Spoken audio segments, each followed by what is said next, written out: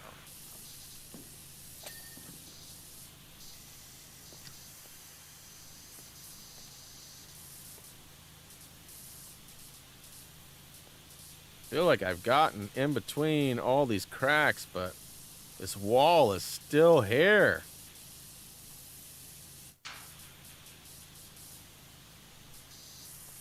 Guess I got to do the top for it to really all be included. Let's go little stubber. Speaking of little stubber, anybody seen Nom today? I wasn't sure if he had to work this week or not. I mean, I won't lie, I was hopeful that he was off so that we could Apex it up on Friday. And then I would imagine either the Gray Man or the Tude Man would be wanting to join. Anybody out there played that Lego Odyssey on Fortnite? Lego Fortnite Odyssey? I saw a clip the other day of like a boss battle that looked absolutely insane. I mean, it looked like something straight out of like Horizon Zero Dawn or something.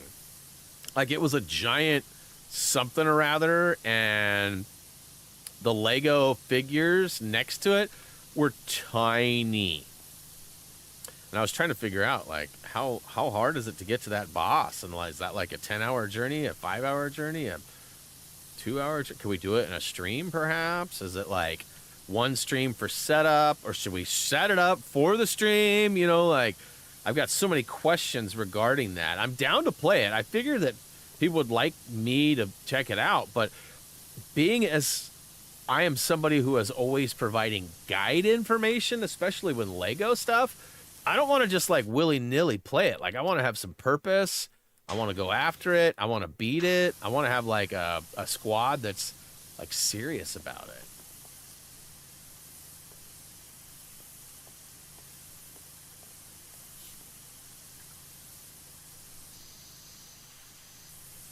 Well, we're almost to 7%. Probably chew off a bunch with this floor. With the floor play.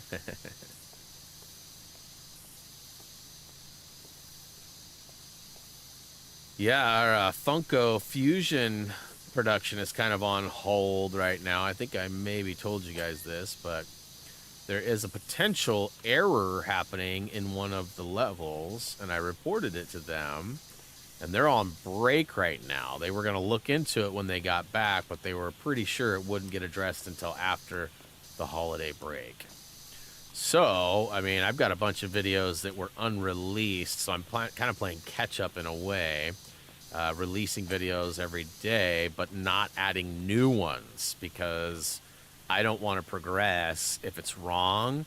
I mean, there's a way around it. Basically, the level isn't dropping the currency you need when you open a chest. So at the end of the level, there is a requirement that requires so much currency, the vinyl, and there's not enough in the level to get there. So it's like not achievable. Even if you smash every single thing in the game, even if you sort of farm some of the assets, because there's a way to sort of farm them, still not. And it takes forever to do that too. I mean, I've come as close as 4,000 off, and you need 80,000, and I've had 76. Smashing everything, killing everybody, getting lucky with one of the orb drops too, and so I ended up getting a bonus, which isn't going to happen for most people. It's randomly generated, so like I can't make a video and expect people to get that, right? Like, that's not how I roll. I don't do that. Like, I could go, yeah, you hopefully will get that and you'll get it, but if you don't, then you don't. I don't want to do that. So I've opted to sort of wait and see what they say when, like, the actual development team takes a peek at it. They've filed a ticket. They've, you know, got all my computer information and everything too. They're like, we need your PC specs. And I was like, to be fair, this happened on 2 PS5s and a PC. So it's some sort of an issue where they may have just upped the requirement too high. Maybe it's not supposed to be 80. Maybe it's supposed to be 50 or 40, right? If it's supposed to be 40, easy, no problem. But I don't want to make the video if that number is wrong, right? And I did find that if you beat the whole level and then you load right back into it and replay it, when you recollect the silver crowns actually give you the money that the orbs that should drop with it originally should. So in the end, if you replay it, it counts. You can actually get it. But I don't want my video to be, all right, so we're going to go through and get all the silver crowns and all the collectibles, and then we're going to do it right over again, right? Like, I don't want to do that. And for the record, my voice would have to sound like that if I were going to do something like that. I just can't. There's no other voice around it, right? I would be in that squad if needed. I appreciate that, John, but I definitely have Fortnite players. That is not something I'm lacking. At some point, though, it might work out. You never know. You never know. And for the record, I don't have a specific plan. Like, I'd like to make one. I mean, if you've played it and you got some info you can relay, or you know, I could drop some questions and you could go find. That might be useful too. In the end, I don't know who would be selected for. You know, it would probably be me, Kirsten, Gray, and Tude, because that's normally my Fortnite crew. Now, Dougie likes to play Fortnite too, so he's also, you know, should be one to be considered. Even though he's been real busy lately, Christmas is about to come and go, and that should slow his stuff down quite a bit. You know, and Gerg loves Lego, doesn't like Fortnite. We've talked about the possibilities of him playing Lego Fortnite, and he doesn't seem to be against it. I don't know if he's even still out there or not. Music Festival Squad. I would need mass amounts of not dopamine, Dramamine. There we go. Wrong mean. Yeah, I just don't do well with that. I get really hot and like motion sick with those things flying by me. I don't know why. It makes no sense. Being on that boat yesterday, we were moving. I was like telling myself, bro, this is no different than being in a car. Why are you acting like this is different? This is not different, but it felt different. My body was perceiving it differently. So, unfortunately, it was an uncomfortable first little bit. Yeah, boy. Nice. We're going to be more closer to like the 25%, which is going to be glorious. And then if we have extra time, we've got that other ice skating rink that we can redo again. Stupid game. Where's Chacho at? I know it's happened to him, too. I want somebody that I can bitch about it with. Anybody else have that happen? Same workshop as last year, Brian. It is indeed the same exact one. Reason for it is the game is broken. When you choose a new bonus level, such as this, it triggers a prompt that says, if you start this, you will lose your progress on other unfinished special projects. Because they're finished, it shouldn't reset it, but it is resetting it. So anytime I start a new one of these, it has a good chance that it will reset one of the other ones I have completed. So now, Brian, what you missed when you were napping was I completed the new ice rink. The ice skating rink that I did it, right? I completed it 100%. Left it, started this. It gave me the prompt, hey, if you haven't finished your other ones, it might restart it or you'll lose your progress. And although I was done 100%, it still lost the progress. And like we watched the 100% replay where it goes and shows all my movements and everything. Like, just doesn't make any sense. It's clearly something that is happening to certain players. Chacho says it happened to him as well, so not ideal.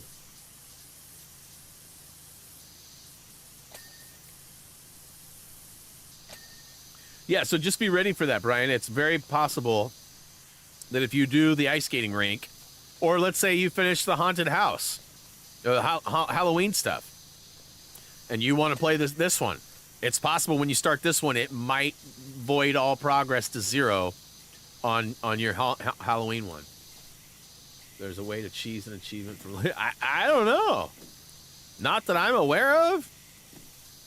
I mean, it's an achievement. So, if it's just one that you're trying to do, John, I don't recommend this, and I don't have much information, but it has been relayed to me that at least at one point, there was a piece of software that you could get for a computer, which would then allow you to use save files from a console. I don't know if the current gen work. I don't think you can save a file from an Xbox externally. Now, from the 360, I'm 90% sure you could. So if you still have the 360 and the 360 version, you might be able to fire up your game and save or back up your save data to an USB device and then move that to a computer, and you might be able to manipulate that data with software. I've been told, I don't remember what game it was. I want to say it was Lego Worlds. That might not be old enough, though. There was a game that I was making videos for that I was struggling with a particular trophy. And somebody was like, why don't you just use, like, Trophy Maker Pro or whatever? And I was like, I have no idea what that means, and how would that help me? Well, it turns out it was a piece of software that, again, would allow you to import your save file from a console. And then it was like checkboxes, like, do you want this trophy? Do you want this trophy? Do you want this trophy? Now, I've never used it, but I that day that it was suggested, I Googled and was like, what the crap? And saw it and went, what? People are doing this? And then I've also heard that Hakum, the world record holder for the most trophies, you know, I've heard that he has notoriously used a program like that. So, again, I don't know much about it. That may all be fake. It may all be old news. You might not be able to use it anymore. Maybe it never truly existed in a working function. But I've always heard, like, rumors. And at one point, I swear I looked it up and saw that there was, like, a download. And but, again, I have no reason for that. You look at my trophy list, I have a lot of platinums, but they're all either easy platinums or most of them are platinums I've got playing on stream with you guys. So, you know, definitely not something I've ever used or recommend. But if it's like killing you got that one left, or maybe that's what it was. Maybe it was like, I want to say it was a game that no longer had servers. I want to say that's what it was, but I can't think of what it was. I feel like it was on the Xbox 360 too. I can't remember. Yeah, and that's, yes. I feel like that's when it was suggested. I can't remember. Old man Brian Brain only remembers what it wants these days. Usually it's like basketball statistics or, you know, trying to remember what the wife said. So happy wife, happy life is still a thing. Or, sorry, happy spouse, happy house. She doesn't like it when I say happy wife, happy life. Indicating that, like, I'm some sort of, like, hostage to her. You know, that, which is not the case, and not at all what I mean when I say that. Like, she is awesome. I love her. I'm happy to do anything and everything to make things easy and better for her / us. Which is why we're going to buy a new washer and dryer tonight. She tried to order them the other night. She's like, they'd be here by Christmas Day or Christmas Eve if we ordered them today. I was like, I don't know if I'm ready to spend that kind of money yet. But like I said, there was an unexpected gift from my grandma that was pretty awesome that could potentially help with that.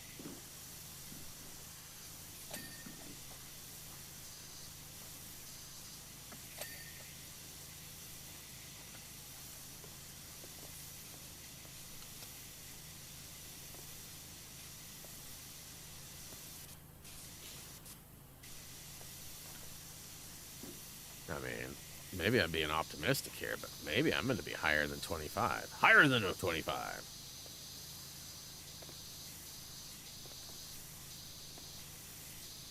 You know, I'm not trying to shame anybody or anything, but I'm pretty surprised we haven't seen the Tude Man yet today.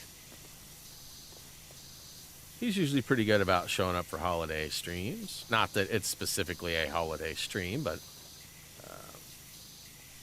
and also, surprised I haven't seen Gray. Although, I may inadvertently pissed him off the other day. You know, it was one of those I didn't mean to things. Like, sometimes Brian gets in the way of Brian. And, you know, genuinely meant no ill anything and was just trying to help. And I doubt it. Gray's a pretty tough cookie. It's not like he gets his feelings hurt very often. It's not like Gray has feelings, for that matter. But yeah, we were talking. I sort of suggested something, and he kind of wrote it off, and I was like, dude, seriously, why are you not listening to me? And he was like, well, basically, and then he kind of was like, fine, I'll do it, I guess. And what we were talking about is his car had a part go bad, and he was really upset about it because it's going to cost a lot of money. And when he told me the cost, I went, what? I said, are they doing other stuff too? And he was like, no. And so then it was like a debacle about, like, I felt like Gray was being taken advantage of, right? And so I was like, man, check that they're doing this and ask what they're doing. And, like, I wouldn't just fork over money and hope. And his car's going to be gone for 4 or 5 days too. And, like, it's like, what? It's a 5-hour job, bro. Like, why do you need 5 days for this? Like, there was just a lot of red flags for me. And somebody who's not a mechanic but has mechanic mentality, like, I know how to fix things, I know how things function, and I did go to school for 2 years to be a mechanic. I'm just not a current generation mechanic, right? Like, I can't do everything in the current cars. Most of it's computer controlled anyway. So but that being said, like, I was just genuinely concerned for my boy. I didn't want him to get ran to the cleaners, especially right now, this time of year. Like, and so I even, like, Google searched and did some stuff and basically proved that, you know, I wasn't wrong. And that's what he was like, fine, I'll do it, I guess. He never says stuff like that, right? Which to me was just like, shut up, I'll do it. Just, if you shut up, I'll do it. So I shut up, and we haven't spoke since. But like I said, I don't think Gray's really mad at me, but yeah, a possibility.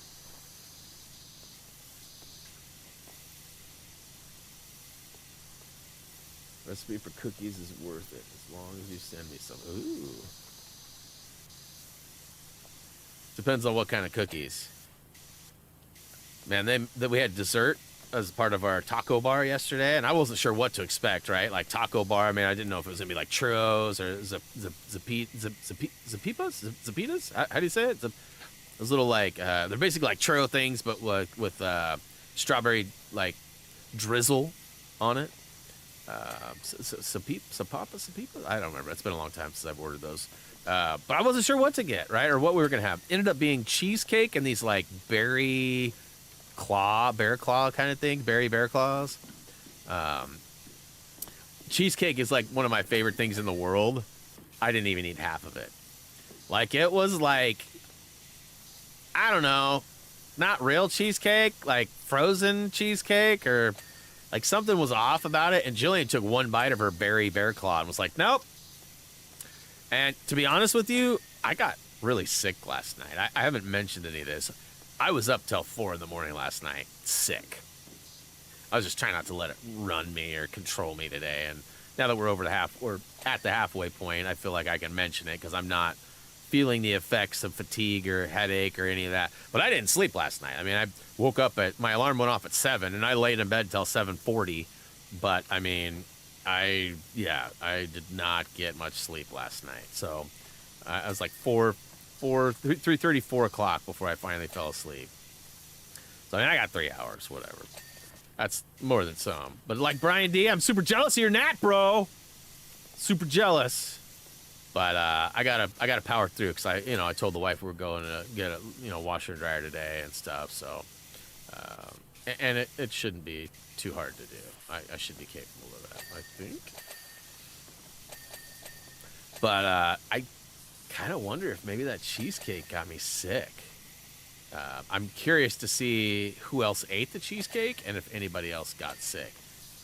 And I know that my aunt, she's got a friend, a guy friend that she's been seeing for a while now, and he came with us. And super cool dude, totally like him.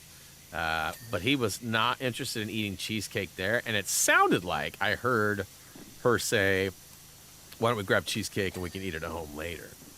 And so I think they actually boxed up a couple of pieces to take home. So, I mean, I ate it at 2:30, 3 o'clock, and I had the aftermath at midnight plus. That's what, I mean, I literally was laying down at 11:30, was almost asleep. In fact, I reached over and turned off the TV to go to bed, and I rolled over and I just couldn't sleep, and my stomach was just, you think you're sleeping, bruh? And eventually things got a little bit more turbulent. We won't go into details, but it was a rough night. Definitely a rough go.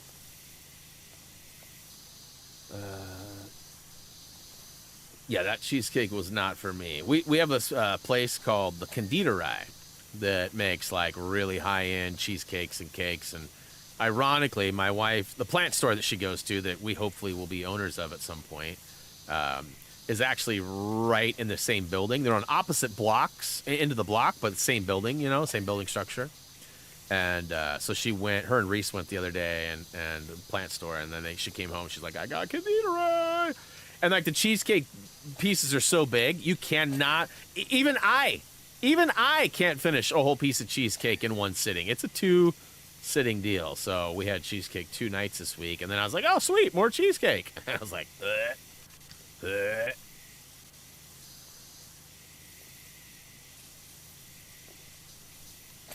Not all cheesecakes are created equal.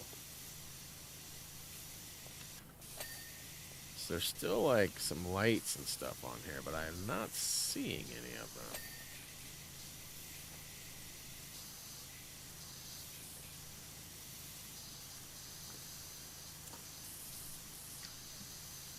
But yeah, I mean, so far it's been a pretty good holiday for us. I mean, our washer dryer pooped out. That does suck, but that's been happening. It's not like it just surprised us. And we still get to go spend Christmas Day at my dad's after doing Christmas morning here. And as we have had some pretty good Christmas mornings over the last couple of years with troll gifts for Reese, 2 of his buddies plan on being here in the morning on Wednesday. I don't know what time they're going to be here. It might mess up our delivery or plans. The video may have some unfamiliar faces or extra. Roderick's one of them. You guys have seen Roderick. I don't have the button set up for this, but he's the one that does the Teflork dance. And then we've got Hunter, who is one of Reese's really close buddies. He's the one that does the theater stuff, the plays. He just played the main character in Footloose and was going to do another one, but opted to not to.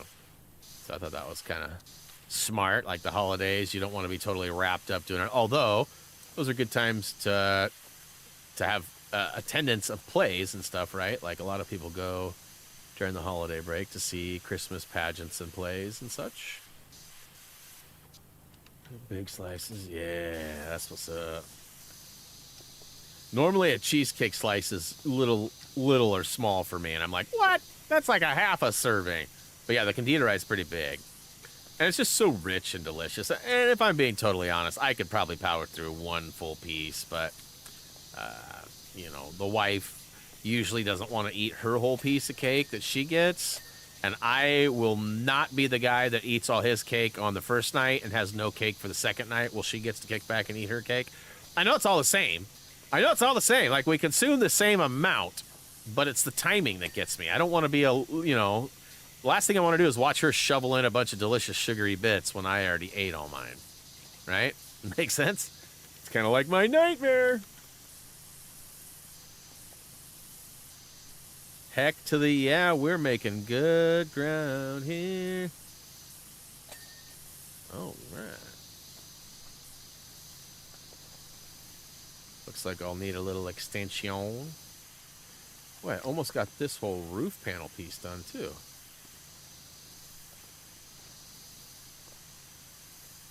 Karen does that. She eats it all and then it gets mad that she doesn't have any, like I do. I've done it like once or twice. I'm like, yeah, I'll just eat it all, fine, you know. Or maybe I had a few adult beverages and was not like thinking my best thoughts, right? Wasn't looking out for me. Was looking out for me at that moment right then.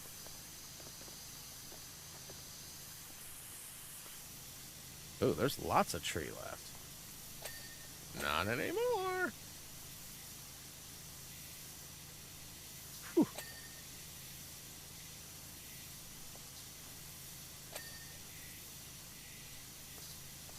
Eats all of it. Yeah, I mean, it's more of a disappoint. Like, I'm not mad. I'm just really disappointed in myself, kind of a thing.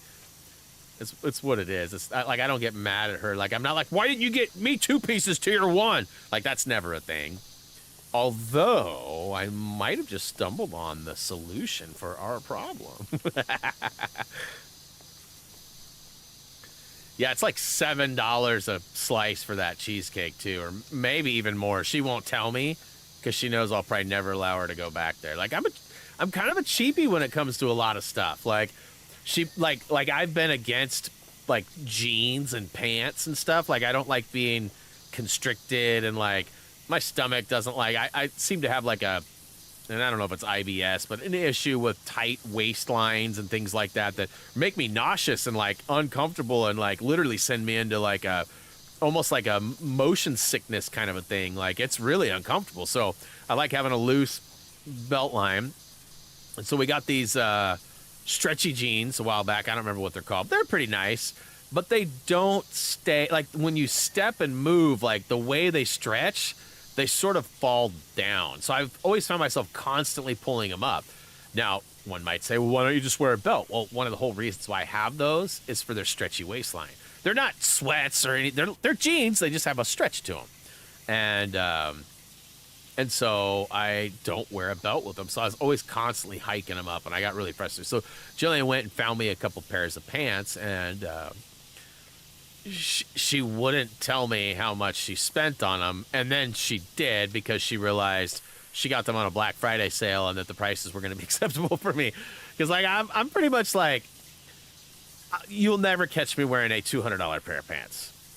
Never. Like, never. I've just always been simple. Like, I don't want to spend, and this isn't a knock at anybody who wears like designer jeans and stuff. Like, that's just not who I am. I don't need or want. I don't like bedazzled, bejewelly kind of stuff, and a lot of those. I'm not into that. I'm not. You guys know I don't like to play dress up, not even on myself.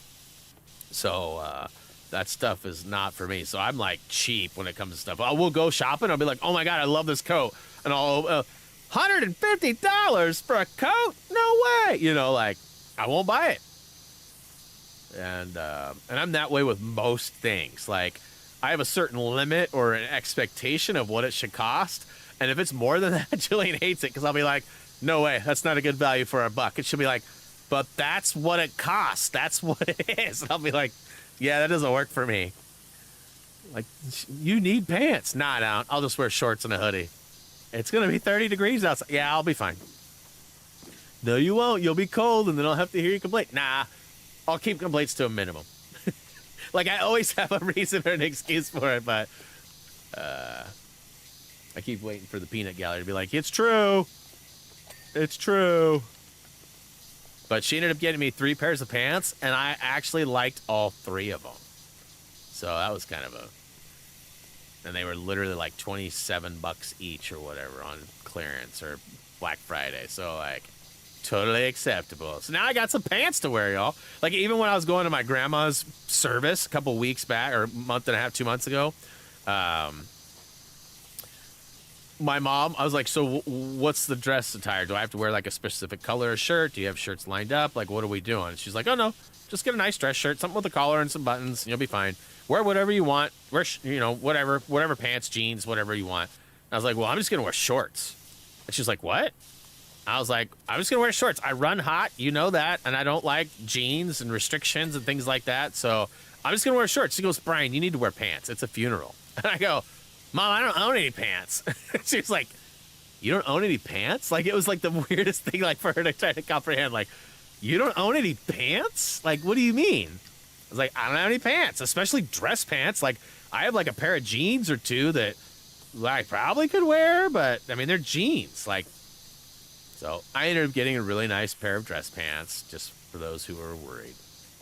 So I do now have a pair of, I want to say, are they cashmere? They're like really nice. We got them at a discount store. I'm not even lying. Nordstrom Rack. And I have a connection that I get discounts on the discounts at Nordstrom Rack too. So it was like they damn near gave the thing to me. I was okay with that. And I only had to wear them once so far. All right, we're getting pretty close to the halfway point. At least for time. And to be honest with you, we are not too far away. There's a lot of precarious corners and funny angles coming up, though, with these desks, tables, and shelves. But I know how to make mincemeat out of these, so should be pretty quick going.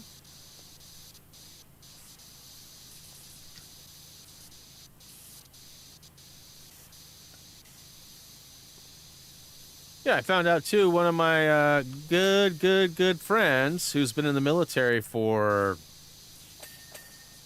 17 years. You know, we went and saw him when we were in Cali, and he comes home about once a year, and Reese plays a lot of Call of Duty and some other games with him online. I used to play with him, but our times don't sync up, and our game preferences don't really either, so... we used to be SOCOM. He was my number 2 guy in SOCOM for a long time. He was my sniper and one of my best friends. We lived together. We had the SOCOM house together and all of that. He's back in town for a few days, so I don't know if Reese knows that, but I want to reach out to him, and I definitely want to touch base with him before he goes back. He's got to be getting pretty close to retirement. I know that he keeps saying, oh, I'm done after this, but then he'll give him some incentive or some bonus or some reason, and you know, at this point, I think you get like a big bump in pay or overall severance or whatever, like retirement if you stay for 20 years. So he's like, man, I got like 3 more years and I'll get like double or whatever, you know, whatever it was worth it to him. So he enlisted for 1 more chunk, and this is supposed to be it, but we'll see. I mean, whatever he does is fine by me. I just miss hanging out with the guy. You know, and yeah, so, and it's cool. You know, him and Reese get along so well, and it's just dope. He's got a couple of daughters that are not little anymore either. One of them's in high school, and one of them's in middle school now, so just crazy. Everyone's growing up. All right, we're basically at the point of BRB. My guess is my button won't work because my buttons and things have been wonky the last few days. So what it doesn't like is Elgato Stream Deck doesn't like the fact that I have 2 different like accounts. And that's where it struggles. It struggles going back and forth because it like has to, it sort of like validates when you log in, like, hey, what channel are we connected to? What are we doing? How does this work? Where is it set? Is it Streamlabs? Where, you know, it like validates stuff. But it's like, okay, are we on HTG or HTGtv? You know, and sometimes it doesn't really figure that out right away. And on most days, I have to sort of reprogram half of the buttons, which is hugely annoying. Hitch.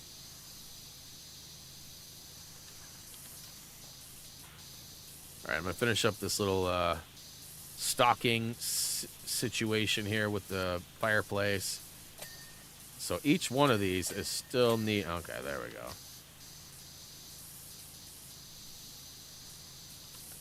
And then I'll take a quick BRB, grab a drink, drain the tank, all of that.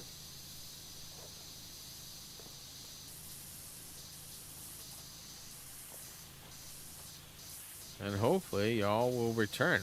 We've been having lesser and lesser people watching the streams, which may end up with some changes moving forward next year. What those changes might be could include something as simple as moving everything back to HTG. I say that because the algorithm is not really changing or treating me any differently. And part of that is because I'm massively uploading lots of content. And because it got so abundantly uploaded, I didn't release them all at once. And because they weren't all at once, they've backed up. So like the Funko Fusion videos, or most people are either done playing Funko or haven't even started yet. And so those videos are not getting a ton of traction. They will over time. They will definitely be great videos for the next 10 years. They will definitely get thousands and thousands of views. I'm not worried about the long term of those, but short term, not so good. And then, of course, we got Lego Horizon as well, which, you know, most people beat that in the first week they had it. And as you guys have been told, it's not a traditional Lego game, so there's not as much to it. So there's not as much help needed. So those videos are probably actually not going to do very good moving forward. They will probably always get some views, but I don't expect them to break into the thousands like our other guide videos and stuff do. It's just one of those things. It's not a helpful video. Now, people who don't buy the game, or younger people who can't afford it or whatever, or looking for, you know, people who are testing it out, like, should I buy this or whatever? Like, those, you know, some of the videos will get some views, but the series itself isn't going to crush it and knock it out the park like most of our collectible series do, right? Like, I've even had people feeling bad for me, saying like, man, I really appreciate the fact that you don't care how many views you get, you just want to help. And although that hurts my feelings, that is also a giant compliment, right? Like I love that you're not worried about clout, right? People recognize that I'm not a like chaser. I'm not a view chaser. I'm not, you know, as we've always talked, I could have easily for years split mini kits between story and free play, thus sort of making sure that you guys watched all of our videos. But no, as a viewer, somebody who plays games, I didn't want to have to watch the same level 2 different times to get the same group when we could get them all at once. Now, that doesn't always work. Sometimes you can't get them all in one go or whatever, but for the most part, we can. And we have cut your viewing requirements in half by basically separating those. So we've never been, look at me, give it me, but like, well, we appreciate it. We want it. We need more of that. As I was just telling Ray's, like, it's been a rough month, but, you know, all in all, like, everything will be okay. And, you know, we just want to help the people. That's our main goal. So, hey guys, I'm going to go ahead and hit the BRB real quick and grab a drink and drain the tank and all that. And I'll be back in a couple of minutes. I hope to see you when I return. And click that like button if you haven't already. And of course, yeah, get a drink. I'll be right back.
All right. What's up, y'all? I'm back, ready to do some cleaning. Still can't believe I was just telling the wife about all this debacle. What a crap show. All right. Oh, Justin with the 5 bomber. Let's go. Looks like Terry, JMM, Grovar, Ben Sings, and Horvath. All right, all right, all right. Hey, that reminds me. Let's go. I forgot all about this.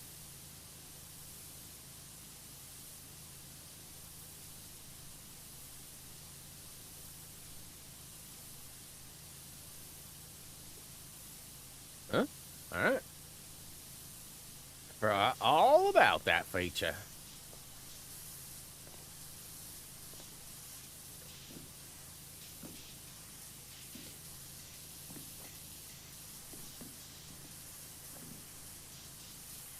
Getting kind of warm up here. My wife's been gone, and so she hasn't been in that front room with the space heater on, which has then basically let that room get cool, which then tells the thermostat that our house is cold, and then triggers the heater for the house, which is a good thing, right? That's how it works. We want it to work that way, but it actually gets really warm up here, especially with PCs all being on and then TVs. I need to replace this monitor, my secondary monitor. I just haven't found the right one. Like, part of me, like, I start my search and I'm like, all right, I need speakers and I need this size and I need this kind of refresh rate or at least minimum. And then I look and then I'm like, oh, wow, there's some really good deals going on right now. I could get this like $2,000 monitor for like $1,000. And then all of a sudden I'm like, wait a minute, I don't need $1,000 monitor for my second monitor. Like, and I'm like, no, forget it. And then I stop. And then like 2 weeks later, I'll start to search all over again. Same thing happens. Wow, this is a really good deal on this $800 monitor for $500. Probably don't need to spend $500 on it, like I probably just need like a $300. I need a 4K display is really what I need because I don't play games on it. I mean, it's a display screen for Streamlabs and, my other softwares that I use, but always go down that rabbit hole. You are right, Raised. So, and I'm, like I said, I'm pretty cheap when it comes to most stuff. So, like, I will often just revert back to the whole, and just like, nope, too much, overload, Brian's done. And then I move on to something else. And then I'm like, damn it, this thing has 3 burn marks in it. I can barely see some things sometimes. And, like, it's so hot. Like, it's such a heat source. It's an old Samsung smart TV from probably, I would say, 8 to 10 years ago. And it was a decent TV at the time. And the reason I got it was I wanted to have the smart features available, which was a big deal to me. I very rarely use them, but I really needed to have those. And I needed speakers. And I also wanted 1080p and 32-inch. Most of the monitors that are made for PC at that time, especially, were more like 27-inch or, 20, I think it's 27, 28, whatever the breakdown is. And that was a little bit too small for my liking, so I ended up just getting another TV. So for a while, I had 2 Samsung 32-inch TVs. They were almost the same one. There was 1 year difference between the models, so they had a little bit of a structural difference, but they looked the same and played the same and worked the same. All the settings were the same. And then Dude convinced me to get rid of that tiny little monitor and get this giant 48-incher. Or 43-inch, I guess. It's 43-inch. And then I've had this ever since. I mean, now I'm scared to go any smaller because I feel like it'd be a huge downgrade. But, Nam always laughs when he comes over and sees it. He's like, no wonder why you take so long to see people.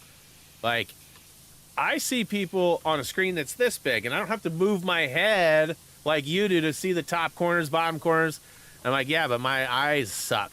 So I need the bigger things. It's like, just use your glasses.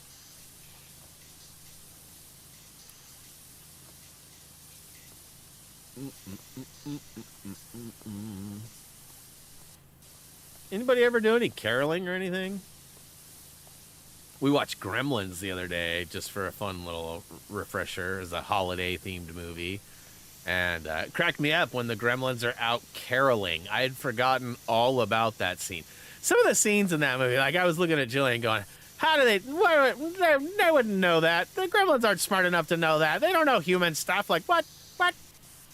You know, like, but it's a really good movie. I like the movie. I need to watch Gremlins 2 again. I've only seen that movie probably, a couple, 2-3 times. And I think, like, the first time I ever saw it, I want to say, like, I was at somebody's house, you know, like young, sleepover kind of a thing. We were all, like, birthday party or something and, like, talking and making noise. Like, we weren't really paying attention or watching. And so the second time, I think I watched it like, oh, I really want to see this. I didn't really ever get to see it.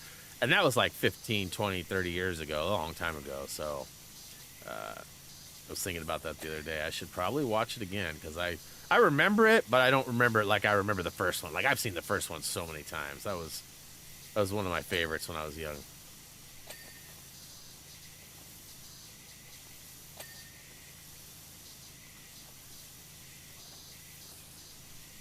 Come on. I know there's a couple more. Yeah, there we go.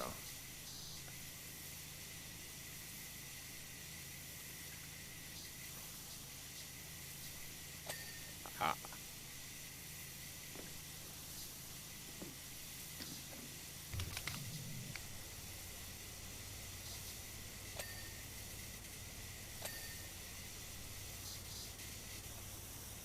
Oh, there's one in there still.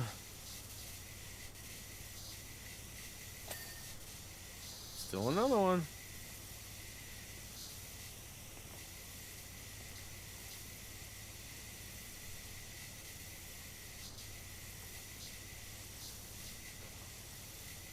Huh.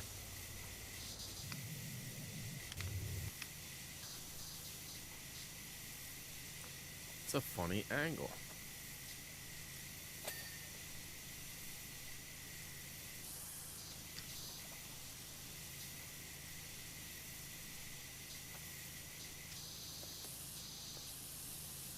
Alright, let's go into turbo mode. See if we can fly through some of this. We're at 41% right now. The floor space should give me quite a bit if I hit a bunch of these table legs and stuff along the way. Should help too.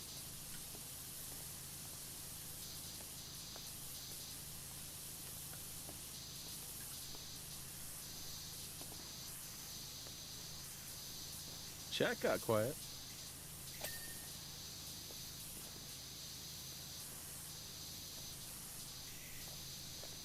It looks like Ray's is just spamming today. Is that like a subliminal request that you want some spam for Christmas?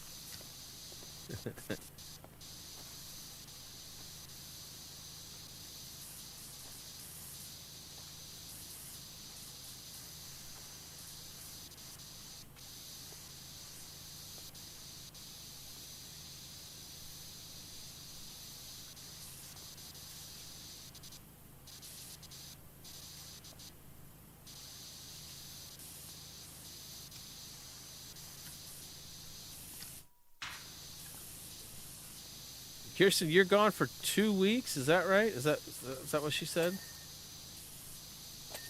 That's a long trip. And Washington, so you're up north again.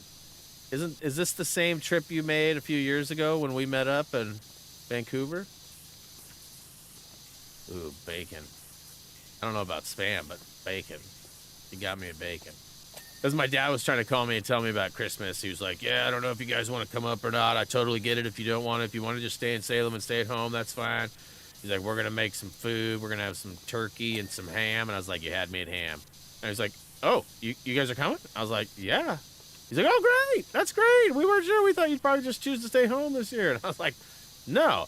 Like, I'm the one that's always wanting to have Christmas with everybody. Like, I'm the one that's, like, always wanting to do family reunions and stuff. Like, I'm never the one that wants to stay home with family stuff. That's just, like, other stuff. Like, concerts and public events. Those are the kind of things I want to stay home for. Not the family stuff. In fact, you know, I used to sort of loathe going to my grandma's that's no longer with us, that we've celebrated my mom's side, just because things were different. I won't go into details why, but and it was different, but also there was a moment, there was something that happened between her and I quite a few years ago, and I mean, you know, I'm pretty sure my wife would agree with me. I don't see myself as like a grudge holder. Like, I mean, I get frustrated, I get upset. I don't often hold grudges. In fact, it was really hard to say goodbye to one of my really good friends who crossed the line too many times. And you know, it took a lot out of me for the first little bit. You know, I had to remind myself of the things that he said and did that, you know, frustrated me over and over again to get through all that. Because normally it would be like, whatever, you know, move on. But I mean, some pretty sketchy or uncool things were done and said. So, you know, but beyond that, like, I don't really have any grudges with anybody or anything. Like, I just don't hold on to stuff like that. Like, the whole life is too short. And, you know, when I was younger, my mom used to always, you know, remind me of things like, you know, it takes way more energy and muscles to frown than it does to smile. And, you know, she was always real big on energy and forgiveness and you know, just life and being around people. And, you know, she wouldn't eat any animals or any, you know, like, she was just, like I said, very much into life and making it better for people and animals around her. And so I always try to look at it that way too. And, you know, I've had some pretty big doozers over the years where, you know, like, people have imitated me and got me in lots of trouble. I know that sounds really weird or far-fetched, but it's true. You guys have probably heard the story more than once. You know, it's just one of those things. I don't talk to that person anymore, but I'm not angry. I would talk to that person if, like, I ran into them in public or whatever, if they called me. I'm sure they wouldn't call me because embarrassment and, you know, probably pride, but, you know, I just don't function like that, really. Like, I've even said, too, about my friend who I don't speak to anymore. Like if he were to call me or if I were to see him in public or, like, a mutual friend's place or something, like, I wouldn't be like, all right, let's go. I mean, not right away. I mean, if he was a schmuck or something and said something or continued that same type of behavior or that same energy that he used to carry, then yeah. But if it was just like, hey, how's it going, man? Miss you. Long time no see. Oh, great. How are, you know, I would be fine with that. I wouldn't be upset about it. Not a grudge holder. But I did hold on to a grudge with my grandma. It was pretty big, you guys. It was pretty big. And again, I won't go into detail or make a big deal out of it, but it really hurt me, like, to my core. And all I ever wanted was an acknowledgement and an apology. And something I would have had to have done or would have done had it have been table turn type of thing. But you know, it's so bad. Like, the grudge is so real and bad that I still have a letter that was wrote to me by her. Like, I mean, it had to have been 20 plus years ago. And, you know, towards the end, you know, she had dementia and barely remembered who I was, let alone any of that. So I didn't let it get in the way of our visits or any of that. But, you know, there was a while that I didn't really like going to that side. And I love that side. Really, I really do. Like, my aunt's awesome. My cousin's awesome. Like, my little nieces and nephews or little cousins are awesome. Like, it's basically what they are. They're little nieces and nephews. I kind of consider Eric, he's my cousin, but he's kind of my brother too. We spent a lot of time together when we were little, especially at summer times. I'd go stay with my grandma for 2-3 weeks at a time, and he lived there for most of his young life. So, like, when I was there, it was like we were we were together, you know. Anyways. I'm home. Chacho's back. Let's go. What'd you have? What was the food? What'd you get? I'm curious.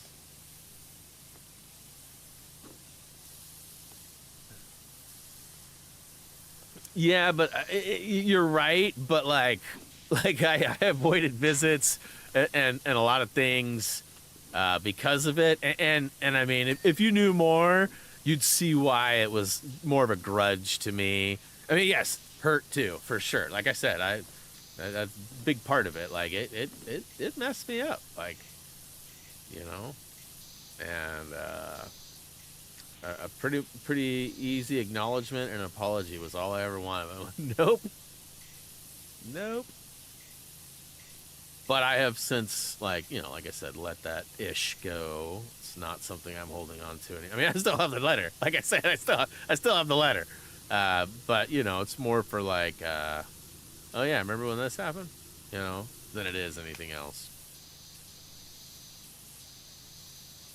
In all fairness, I still have letters from my other grandma, and the one grandma used to give every year she'd give you what she called a granny buck. So that was like your gift. Like her grandma used to give everybody $1 for their birthday, which back then was like actually a decent amount of money for a little kid to get in a birthday card. By the time it made it to me and we were getting granny, by the time it made it to Reese, it was like here's a nickel. You know, happy birthday, here's a nickel.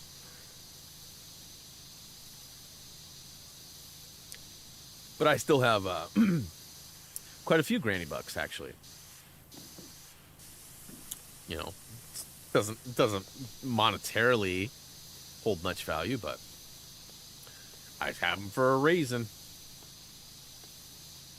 My other grandma was really good at getting and giving $2 bills. Like she would literally like go clean out her little podunk state and town bank, you know, and get all the $2 bills like every time she'd go down there. And a lot of us got, like, especially on even birthdays. Oh yeah, you got 2, 4, 6, 8. You know, however many. That's how many you got. And I got a bunch of $2 bills from back then too. Not as many, but I hear that there's some $2 bills that are worth like lots and lots of money. Reese and I tried to look that up one day, and we didn't find anything definitive that made me rich. But if you guys know something, I wouldn't be against checking them again. Reese has a bunch too from her he kept, which, you know, we always kind of told him when he was younger, like, yes, you have money. Yes, you could buy that, you know, video game or that squirt gun or whatever it was. But it's a $2 bill. You should save that $2 bill and then just look at it like you have this much money, whatever, however many less it was, right? And as a result, I do believe he has a handful, if not more, $2 bills. I want to say he's got like 12 or 15 of them. And doesn't Chacho have a? I feel like Chacho and I feel like we've had this talk once before. Like Chacho has a bunch of them, I think. It's like, what? You said my name.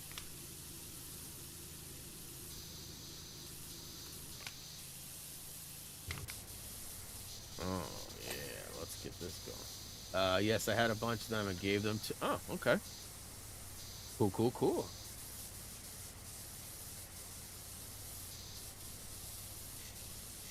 Yeah, those were always good for, you know, like the Tooth Fairy was always good about giving $2 bills too. That was one thing I noticed.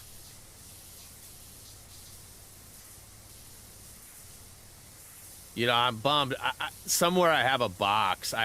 We've looked for it countless times. The last time I really remember seeing this box, it was when we moved into this house, which was like forever ago, like a millennium ago. I can see the box right now in my head. I can see the contents of the box. And in this box, there was a couple of like my college books from when I was going to like the auto program. And my grandfather had got me they went to some like Christmas bazaar or whatever, right? And they got me this duck. It was like wood carving of a duck, but it was a piggy bank, but it was a duck bank, right? Like a ducky bank. I don't know what you call it. But as a kid, I got a ton of coins. Like my grandfather was really big into like collecting things with me. Like he got me a lot of when the pennies became sort of famous and like collectibles. Like he was getting these books from like the main mint, and it had like little spots that you could put pennies each year, each variant of each year. And then he would give me like, you know, for my birthday, he'd give me like a bag full of pennies, right? Like, and it seems stupid, but yeah, I'd spend 10 days digging through that bag looking for, you know, 1942A, 1947B, you know, and like all these different ones that I needed, right? And every penny I'd grab, I'd look, do I have it? Do I have it? Oh yeah, I already have it. Okay, next one. And I'm pretty sure, I could be wrong, I'm pretty sure that those coins were in this same box, in the books. Reese ended up going through something similar when the quarters came out with all like the different state quarters. They did the same books exactly, and my grandfather got the same books and got Reese. It's got kind of Reese going on collecting those. Now he didn't get as into it as I did. You know, there's so many things to collect when, you know, now in his age. Where when I was a kid, there wasn't as many things, right? The internet didn't exist, and you know, you ordered something, it took 6 to 8 weeks, you know, because you had to send it there, which took 2 to 3. Then it had to process, which took a week or more, and then another 2 to 3 to get it sent back to you. So different than today's world. But yeah, so I miss those. I'm sure I'd have pennies that were worth, you know, $50, $100, $200, you know, whatever. Probably not millions or thousands, but maybe. And then also all of the 50-cent pieces, silver dollars, and rarer coins too, all went in that duck piggy bank. And so, like, somewhere, I mean, who knows? Maybe somehow I'm mistaken, and maybe it never made it here. Maybe it got lost with all my other stuff from my childhood. You know, maybe my brothers somehow inherited it. There's a lot of things it could be, but I have a memory of it being packed up on a stack of boxes when we were moving out of the SOCOM house, which we moved out of there into here. And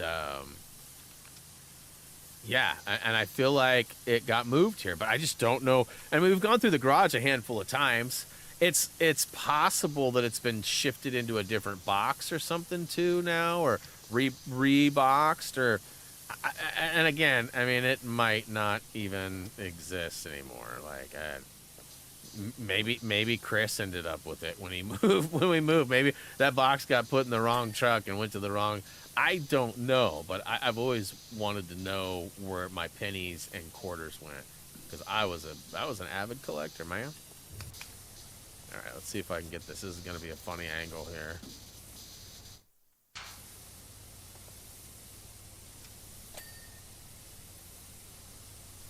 Yeah, how am I supposed to get that bar? Oh, wait a minute. It's already done. It's already done.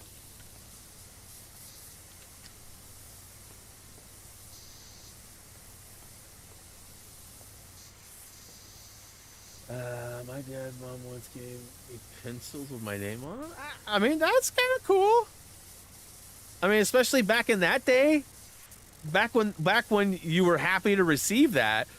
That was like super awesome. I bet you none of your fellow students had that. You know what I mean? Like, you were probably a big standout when it came to like cursive writing time or whatever was going on, right? Like, that was probably a pretty big deal.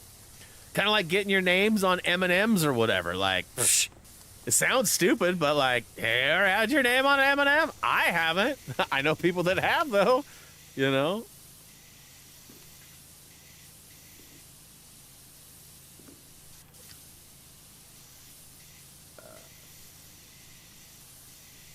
Yeah, no, they got all sorts of currencies now. Like, Back in my day, we had one half a penny. It had a buffalo. Oh, no, that was a nickel. I'm not that old. I mean, I was around. But that's also the same time where the lollipop wrappers had the Indian with the star on it, and it was believed that you could get something for them.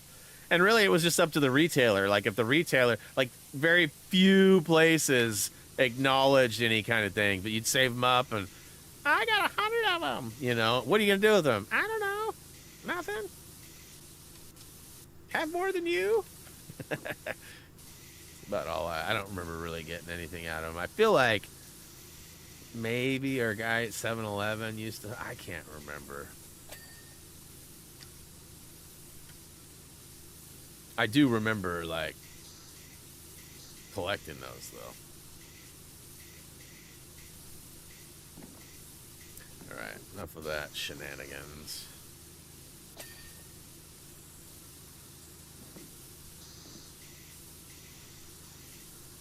Okay.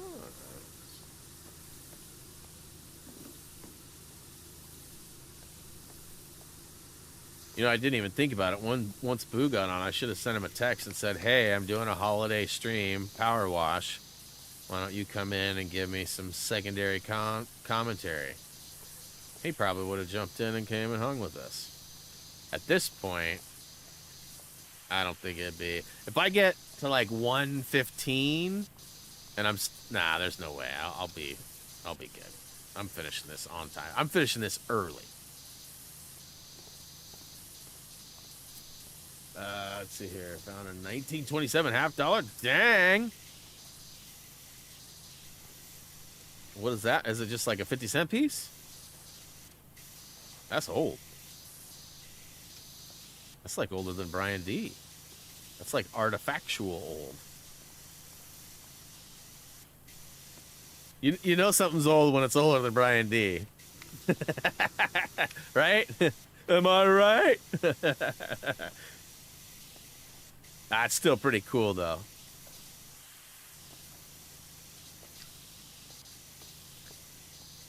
Yeah, Reese just went through a big thing of pennies not too long ago, too, looking for certain ones. I don't remember, certain years, and then he had some way to reference and look up. I don't know. Nowadays, I mean, back when I was younger, like, Beckett magazine had, like, all the baseball, basketball, hockey, you know. That was, like, how you got your prices and ideas. That's how, like, a lot of the stores got their prices for selling, like, individual cards and things was Beckett monthly. And, I mean, I don't know who really decided those prices to begin with. Probably somebody who owned a couple of card shops. But, I mean, now there's so many, like, price guides and different things, like, when we get Funkos or when we get certain Pokemons or whatever, you know, Reese has sources to go to look for those things that he feels are pretty accurate. Now, mine is usually eBay. I kind of go to eBay to see, like, what people are selling certain things for, and that gives me an idea of what something should cost or would be purchased for. Now, if you find it somewhere else and it's better, you know, usually it's too good to be true, or you got somebody that doesn't know what they got, right? Boy, this is a long sleigh track, bruh.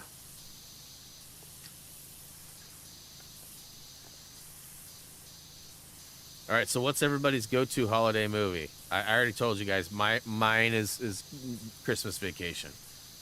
There are other ones that make the top 5 list or whatever, most watched. You know, I really like Christmas Story is also on that same list.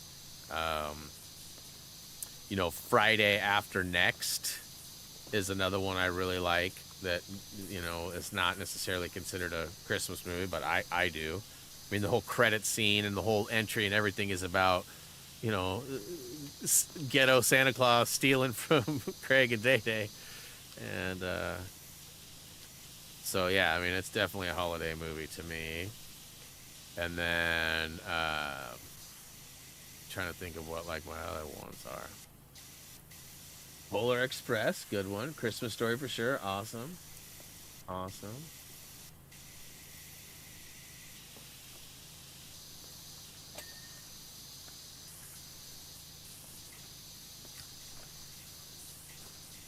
Yeah, I'd have to ask Reese what his favorite one is. My guess would be Christmas Vacation as well.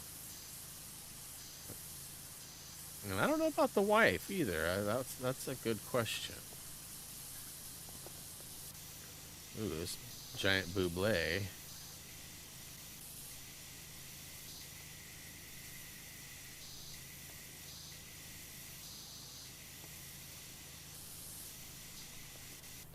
Ha! Phantom! White Christmas, alright. Let's see here. Scrooge movie, alright, alright. God, what did we watch the other day? Trying to think. There was one that we watched. It was kind of like a Scrooge, but what was it? Oh, Spirited. Spirited. With Will Ferrell and Ryan, what's his name? Reynolds. That's pretty good. If you have a chance to see it, definitely recommend it. It's an Apple TV thing, so you know you gotta have an Apple device, or I think you can use a browser on a PC, or you know probably an app or you know whatever on an iPad or whatever. Tablets probably allow browser activity as well. But yeah, iPhones, iPads, probably going to be the easiest. They do sell HDMI devices that you plug into your TV and it can stream all sorts of stuff, which is how I played the Apple Arcade games, which I should bring those back at some point. There's some good ones on there just to play, right? I never really look at them. They're always simple games, but they're fun, simple games. And they're games that a lot of people can get on their phones or their tablets for like $5.99 a month or something. Because it's a paid rental service, the arcade is.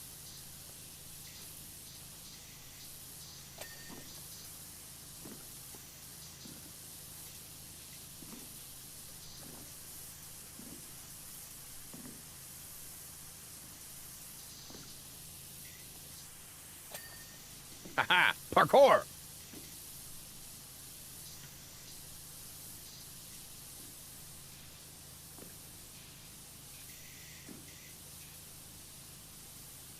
So that's going to be a funny angle under there. So I'm at 60 already. It's almost one.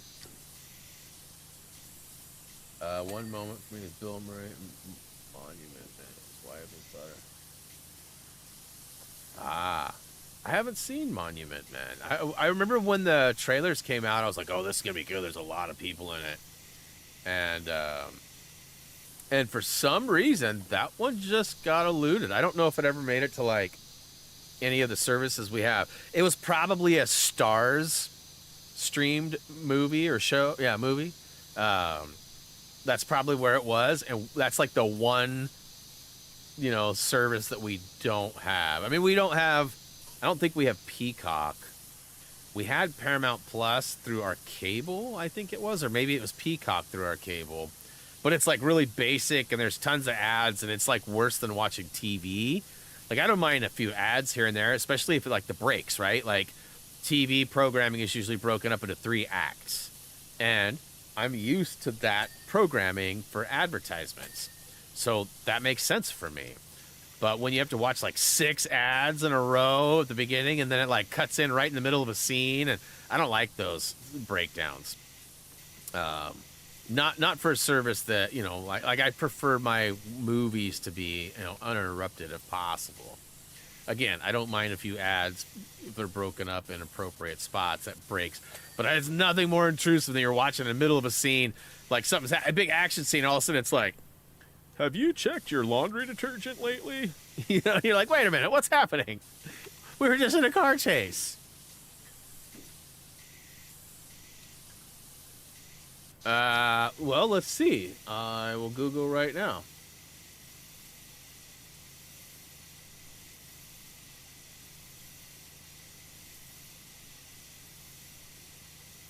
Looks like fake post because I'm not seeing anything. I mean, I'm seeing videos and posts 1 day ago, 8 hours ago, family photos captured by at home, things like that. So Google hasn't caught up to it yet. It does not show anything. So not ready for that one yet. I know it's coming soon. Unfortunately, it just is. But Bruce is the man.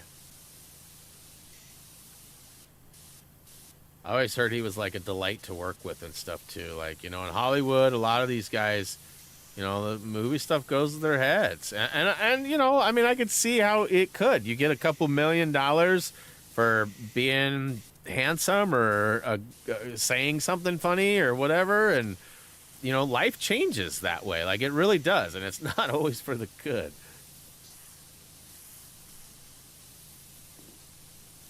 Aye.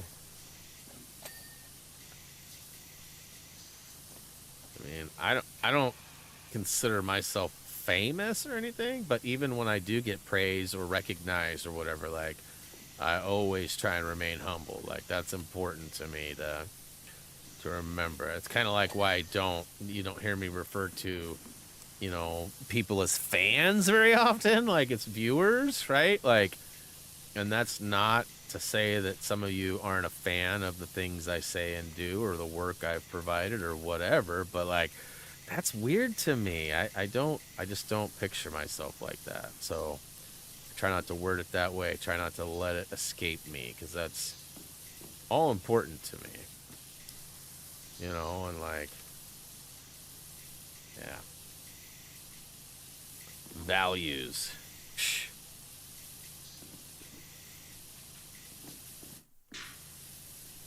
Okay, I'm ready for this wall to ring-a-ling-ding.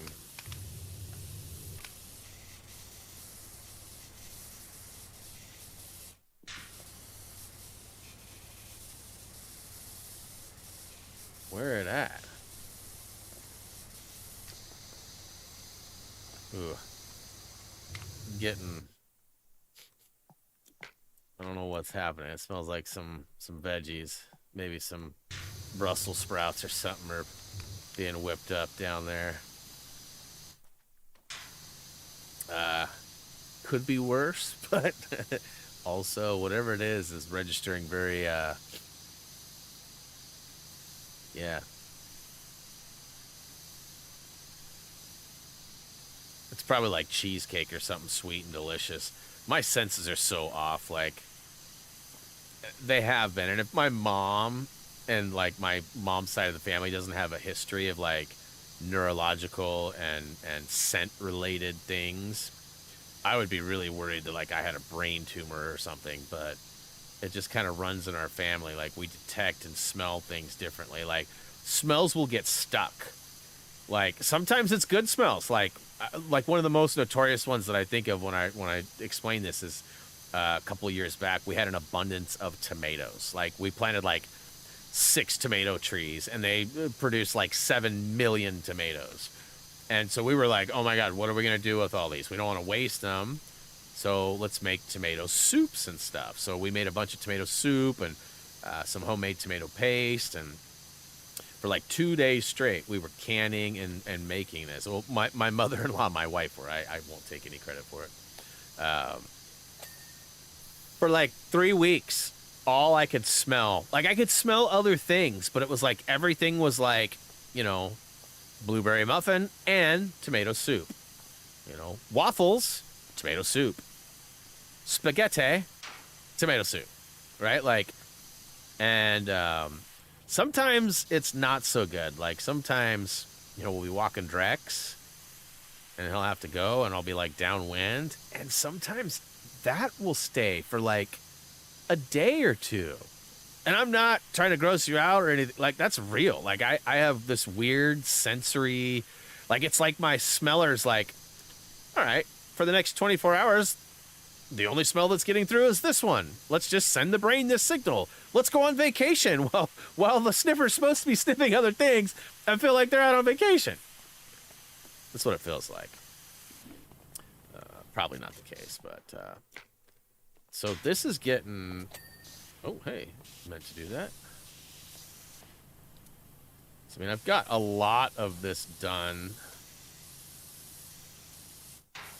Ooh, I saw you. I saw you.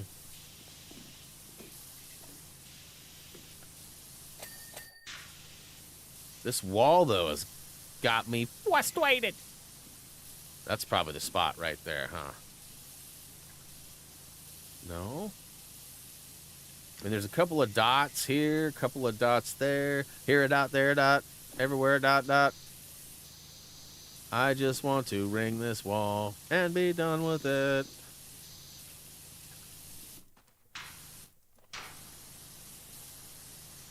Right? I mean, look, there's like a little sliver there still. It's got to be maybe down here. I feel like I remember this being an issue last time, too.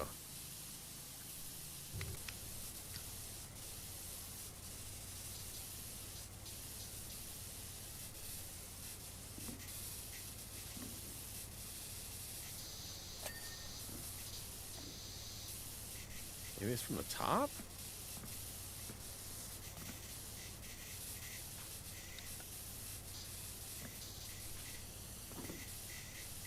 I mean, there's like nothing left. Where it at? Where it at? Oh, there is like that little seam down there.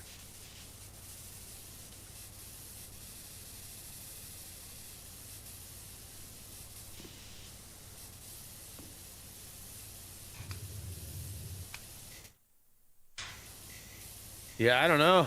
I don't think I'm ever getting this wall, if I'm being honest.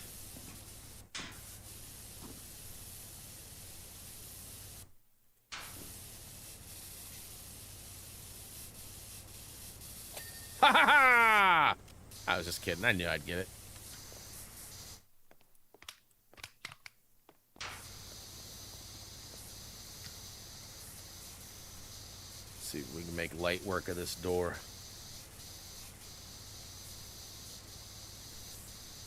Still feels like I have a lot to do. When you like look at the room and look at everything, like I've done a lot of the intricate stuff,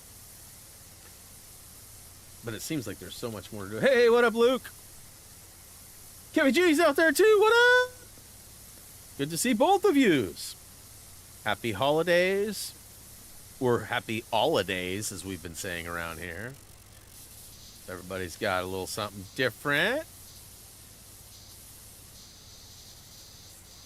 And yeah. Let's see here. And they drive an army beat-up thing in the film, which I drew. Whoa, whoa, whoa! What movie were we talking about? George Clinton. Oh, yeah. And the Monument Man. Monument Man. I'm hoping to have a V-dub that people are going to drool over soon too.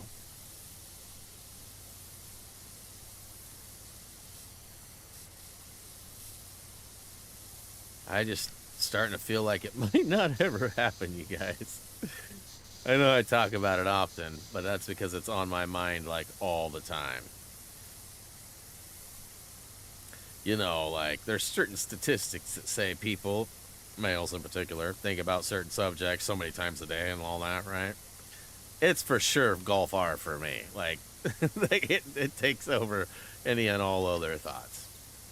Like last night, even when I was trying to sleep, like I kept trying to clear my mind, and I kept just thinking, like, I wonder if tomorrow will be the day that they will actually announce the pricing and the different packages available, and if that will then open up the possibility for me to pre-order, and if I can get kind of an estimation on when I'm gonna, you know, it's killing Reese too, because Reese wants to buy my car, but I'm not driving the Prius. I've made that abundantly clear. And he, you know, if he were to buy my car now, that would ultimately leave me with nothing. Because, again, I'm not driving the Prius. And so, you know, he's wanting to get into the GTI. At the same time, it's good that it hasn't happened yet, because, like, he's got this Texas trip he's going on, and he, you know, he works, but his hours kind of got, I wouldn't say got cut, but just his shifts got shifted a little bit, and because now we're not in summer hours, like the closing is happening a little, so like he, in a way, he kind of got shorted some hours. So having a car payment right now, even though it would be small, would not be something he probably would be benefiting from. Now, we still pay insurance and a lot of the other stuff, so he's very minimal when it comes to those kind of bills. But still, right? Like, I mean, it's kind of a part-time status. He's on hiatus from school right now because it's winter break. And I believe he's already got all of his classes and stuff picked out for the next go. I could be wrong, but I think he does. I feel like we already did that. But it won't be long. He'll be back at it, and hopefully he'll get some more hours so that moving forward everything is realistic. Because, like, basically he can afford it, but he just would be really tight with everything else, especially with the gas increase, going from a Prius that gets 45 miles to the gallon to a GTI that gets probably 18 to 25, you know, depending on city or highway. Which is a big jump, right? Like, that's less than half or half. And it'll be up to him on how he drives the car, too. If he drives it a little bit more aggressive, gas will be coming even faster. I know this sounds weird, but I totally want to... I totally want to either partner up with the gas station or run a gas. Oh my. There's a gas station right now. It's in a terrible spot though, which is why it doesn't do well. It's actually, I believe, for sale. And it's got like a, you know, crappy little rundown store. But it's like, it's right in a like a residential area, like on a busy road that travels through and basically takes people to and from their houses. So, but it's like kind of right in the residential area. So I think that's why people don't often go there. But I wouldn't want it to be a regular gas station. I want it to be a race gas station. And I want it to sell, I mean, if there's pumps for everything, I'd sell all fuels. But there's a type of fuel called E85. And it's really big right now in the car industry. Lots of tuners and companies are making files and driving these cars off the corn-fed E85 fuel. It's basically really high ethanol count. And with the right tuning, you can get like, I don't want to say double the horsepower, but like basically double the horsepower. And we have, according to this app that's nationwide and very well trusted, Oregon has 4 places that sell E85. And they're both, 2 of them are 56 miles away. One is north and one is south. And the problem with that is, if I wanted to run E85, I'd have to drive 50 miles to get to the E85, and then I'd have to drive home 50 miles to get home from the E85. With my tank only getting about 250 to 300 miles per tank, I mean, 100 miles would be going to and from to get gas. So it means you get 150 miles of really fun driving per tank. But, you know, it'd be dope if we could be like a distributor locally or something. And that might be a way to do it, because there's plenty of people in Salem that like cars. They like to go fast. Now, there's no racetracks or anything in Salem as of now, but there are definitely racers in Salem, people who like those cars. And if we had access to E85, I think it would be a very profitable thing. Now, I could be wrong. That might be why nobody carries E85, because maybe there's not enough. But with the tunes and all the uptake and people, you know, driving around in the E85 and stuff, and all this management now, too, because, like, you have to add stuff to your fuel to actually measure the ethanol content in your tank. And it's, like, super important, too. Like, you don't have regular gas in there, because too much gas mixes in. It becomes, like, E60 or E50 or E30, which are all blends and also have tunes, which have different horsepower increments and safety levels and things like that. But I'd love to have E85, but we have none nearby us. Because my car even has a tune available for E85. Now, I also have a race gas 105 or 110, I think it is here in Oregon, but I've never used that file. I'm scared. So scary. One track around here that I know, forgot the name. Yeah. hey, if there's one, you let me know if there's one still in existence. I used to do autocross at Les Schwab off of Mission there, because they have that whole back area with that secondary building in the back. So it's like the front parking lot is where everybody would park and spectate, check in, and then that back half of the main lot and that extension to their warehouse in the back was where all the fun took place. And I autocrossed the crap out of my Jetta back then. In fact, I was in the series like for 2 seasons. I was in the series in the hunt for the points. I never did well there. My car was pretty decent as far as speed goes, but there were cars that, were way better suited, and people who were good drivers that got better. But it was fun though. I won't lie. Autocrossing is fun. Mini racetracks. I know they do it. They still do it at the Volcano Stadium too, Justin. About every 3rd month they do it there. They also have a spot out on McMinnville. It's basically an SCCA sanctioned series, and I'm trying to remember what the name of it is, but I used to be a part of it, and I talked about getting back into it with the GTI, but GTI is too big, and I need something smaller if I'm going to do stuff like that. Which, if Reese was a little more interested in building something, I definitely wouldn't be against it. All right, let's see if I can do my cheese. Oh. Ah! Trying to get up on top. I know I got up there earlier. I think I can get up there from right here. No. Let's try here and then here. Can I get on this? No. I'm wasting precious time. All right, I should probably just get a ladder for that. I'll come back. I got plenty of stuff to do over here. All right, let's drop this down a little bit. Do this lower portion. Switch back over to do the upper portion. Happy Thumbs Gas. Yeah, that would probably not be the ideal name for it, but...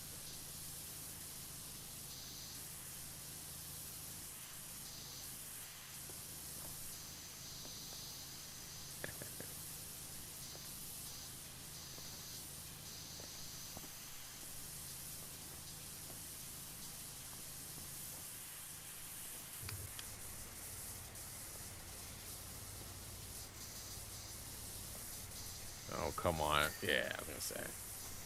Are you Cheese Master? Good old Ren.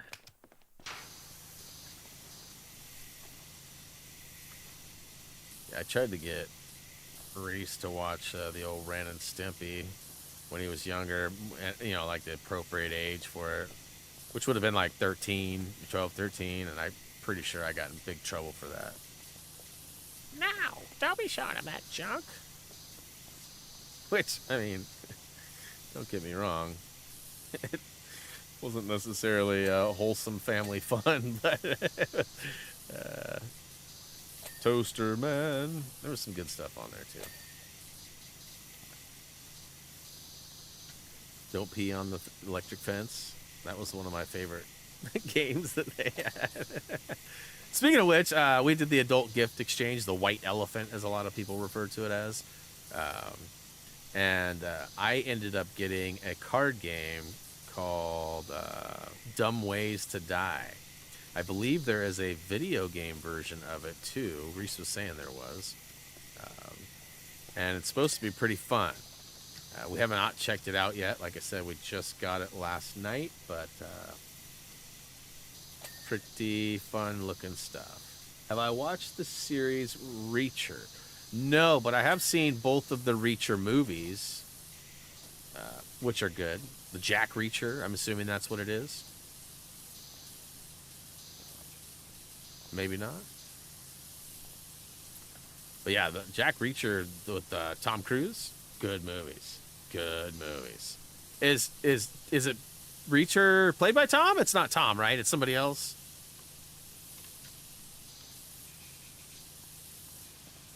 This might be a photo finish, y'all. I mean, we only have 26% or less.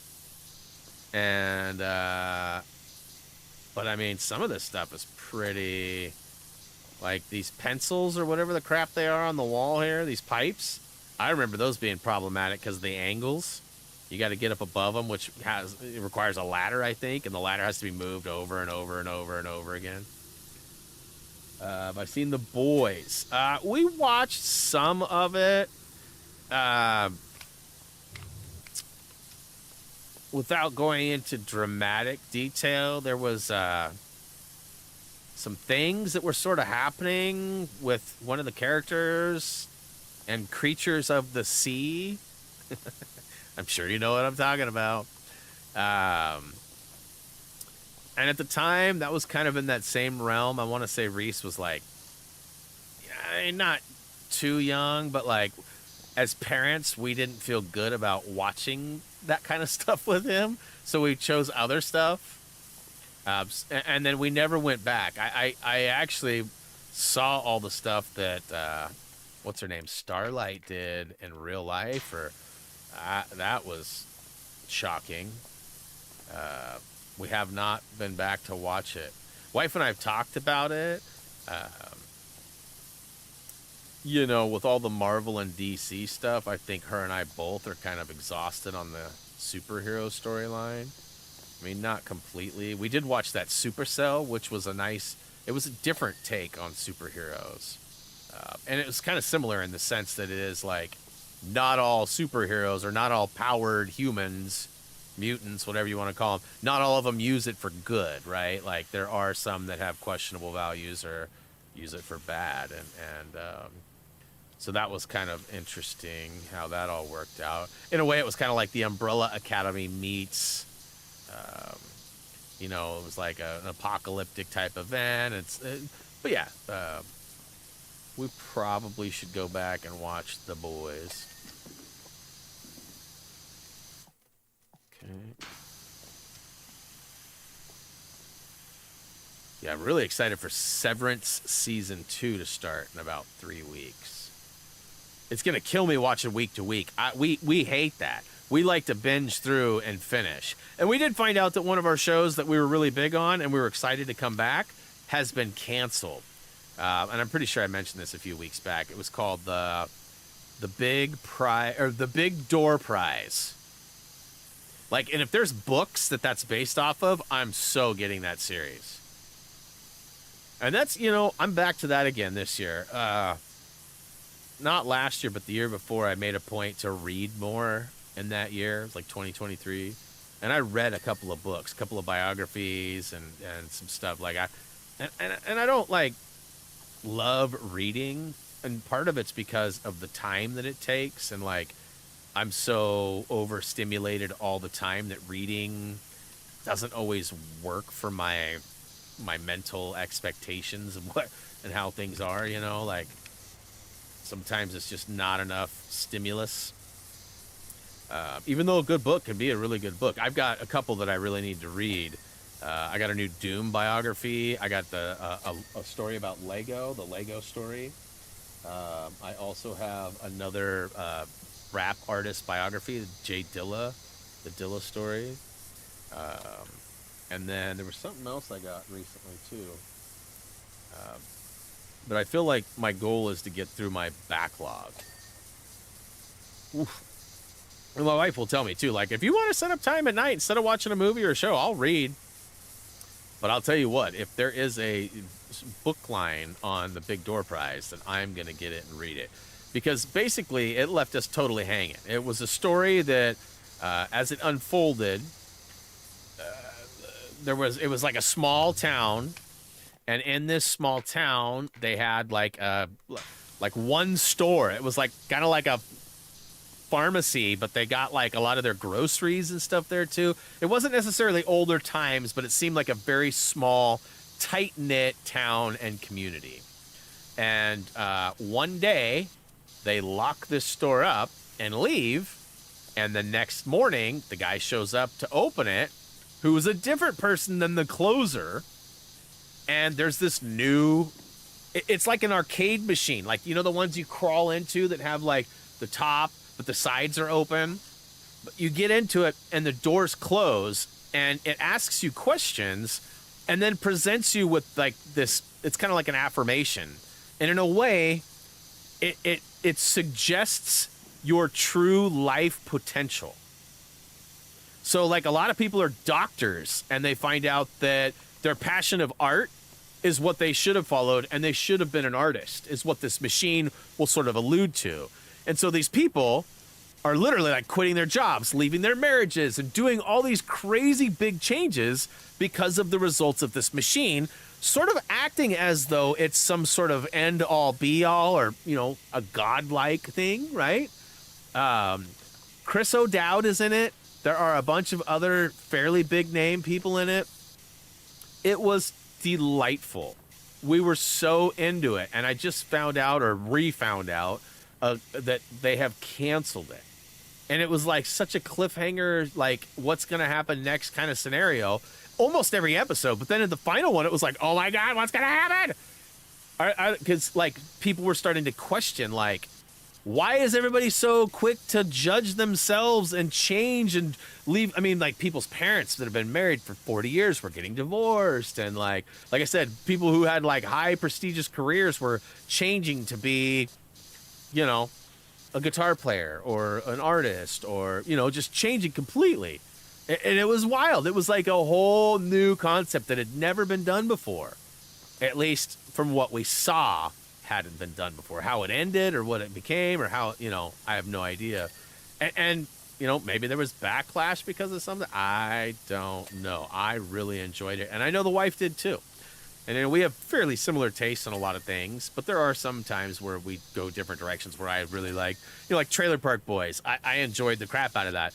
After seeing it all now, I feel kind of dumber for watching it, and I feel that's always how she felt. And although she watched it and made it through most, if not all, of the content they put out, you know, you can't help but feel a little dumber after watching Ricky and Julian and Bubbles go through their emotions. And I don't really find myself watching. I did watch the Christmas special the other day, I won't lie. But that's the first stuff I'd watched in years. You know, I'm more of a Letterkenny kind of guy now as far as that stuff goes. I feel like it's similar, but I feel like Letterkenny has a little better morals and often has like some sort of like good value or meaning. You know, like one of the a statement on there that they use all the time that even Reese uses now is, if you're not 10 minutes early, you're late. Right? Like, that's a good way to look at things. If you're not 10 minutes early to whatever you're doing or wherever you're supposed to be, you're probably late, right? Like, you should always be early to things. You should be prompt and attentive. And so, like, you know, there's definitely learning lessons and stuff in there. And it's very witty and hilarious. So I just find myself more of Letterkenny Shoresy kind of because Shoresy's kind of like the in-between of Trailer Park and Letterkenny. It's a little greasier. Lots of fart jokes and farting and pooping. There's a lot of that too. It's a hockey show, but there's a lot of time spent in the bathroom, which I think got criticized, and they changed it up on the final season. Well, the last season we got, not the final season. You seen the boy? No, he's played by Alan Rich. Okay, I'm not sure I know him by face, but I think I've seen the previews for it, like on Amazon or something, on one of the streaming platforms. And I think I know who the actor is, but like I just had to verify because I wasn't totally sure.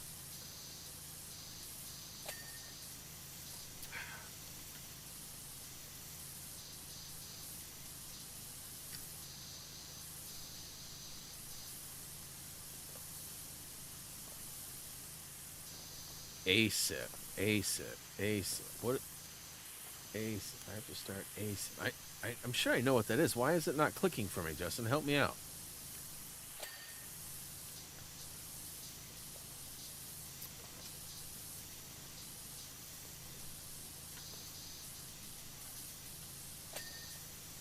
Always Sunny. Yeah, absolutely. Bro, one of the funniest shows. And it's still running, right? It's still going. They're still making episodes. In fact, they just did a crossover episode that's about to release or just did release with Abbott Elementary, which is also a wonderful show on Hulu.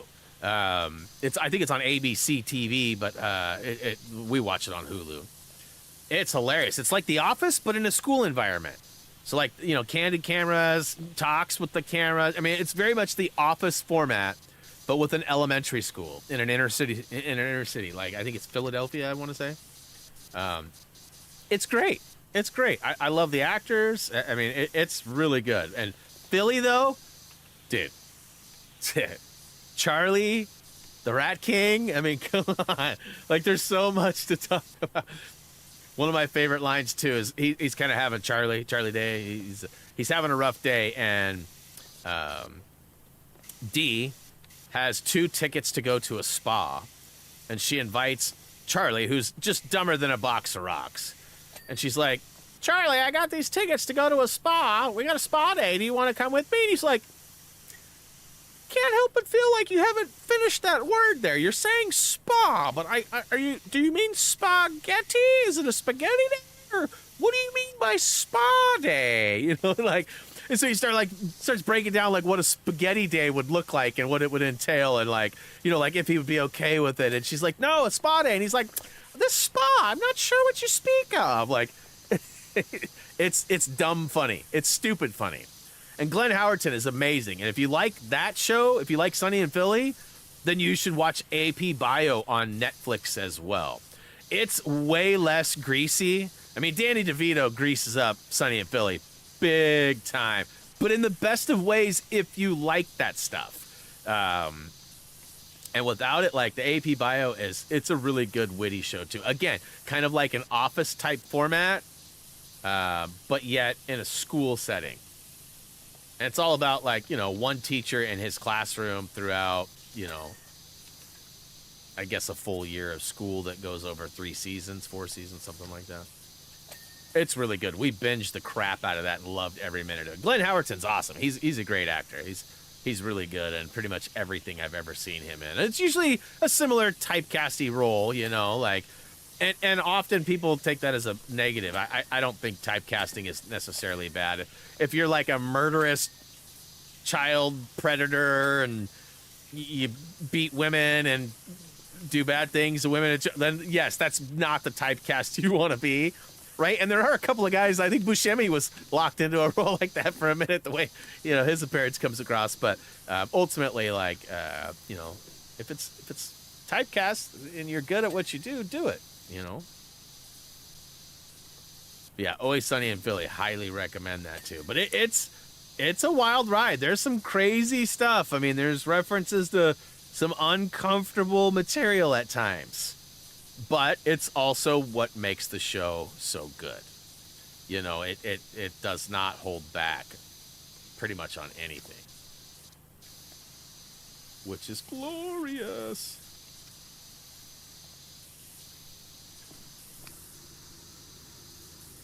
Let's see here, Brian. I know you're watching Christmas movies every year, but you and your family should watch It's a Wonderful Life. That's a classic. That's old. I've definitely seen it. I don't know that Reese has ever seen it. Black and white. It's hard to get into too. Do they ever colorize that one? I know they colorized some of those early classics, like even Wizard of Oz, right? Like, there's probably a colorized version of it, but I feel like it's black and white.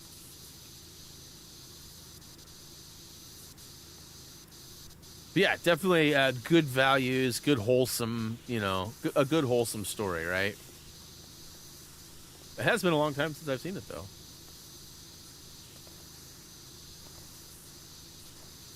We watched A Night Before last night. That's another really one of our favorite ones, too. Wifey really enjoys that one. Also, it takes you down a wild goose ride, but, like, there's so much goodness and moral values, and, like it's really sad. Like, it's really about...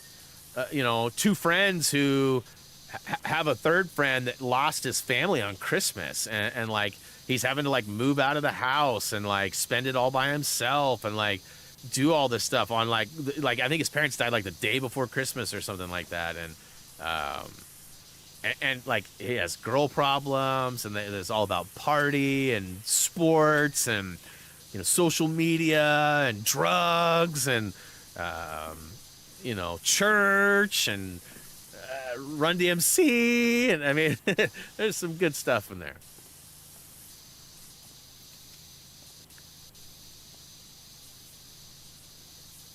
All right, I was gonna say, come on, man, you got to be getting close.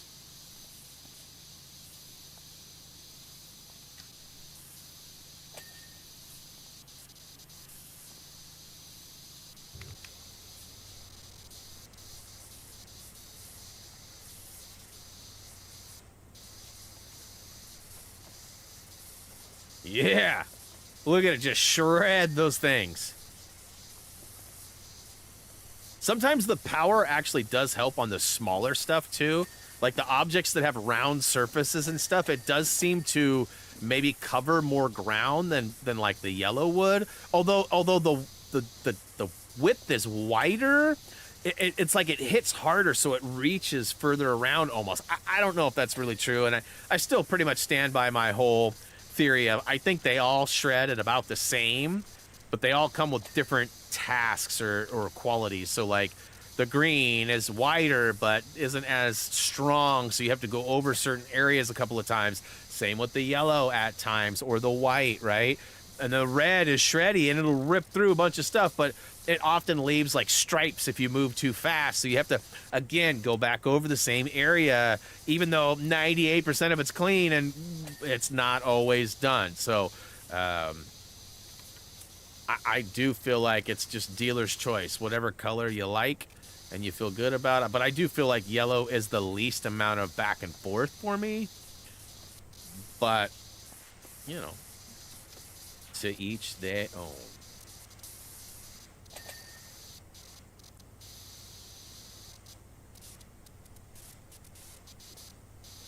I will say, I'm holding up pretty good. Haven't crashed out yet, so my caffeine's still doing its job. Because, I mean, if I'm lucky, I got 4 hours last night. That's if I'm really lucky with all my guesstimations.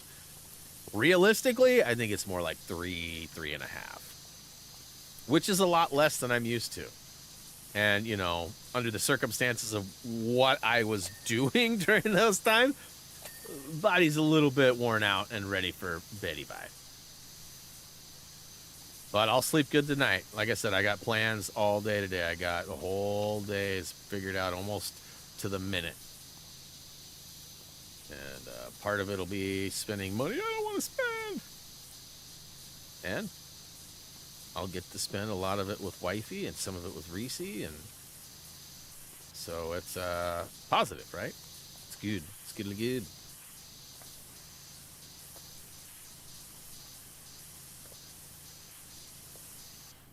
Gross.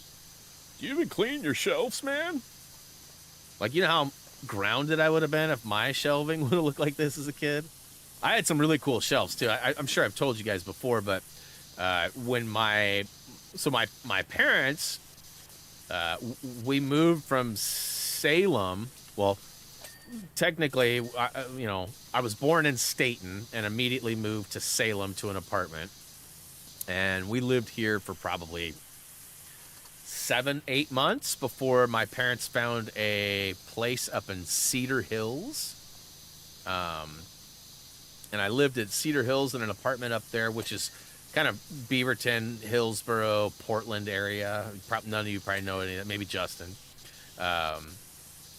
And after we lived in those apartments in Cedar Hills, we moved to Hillsboro.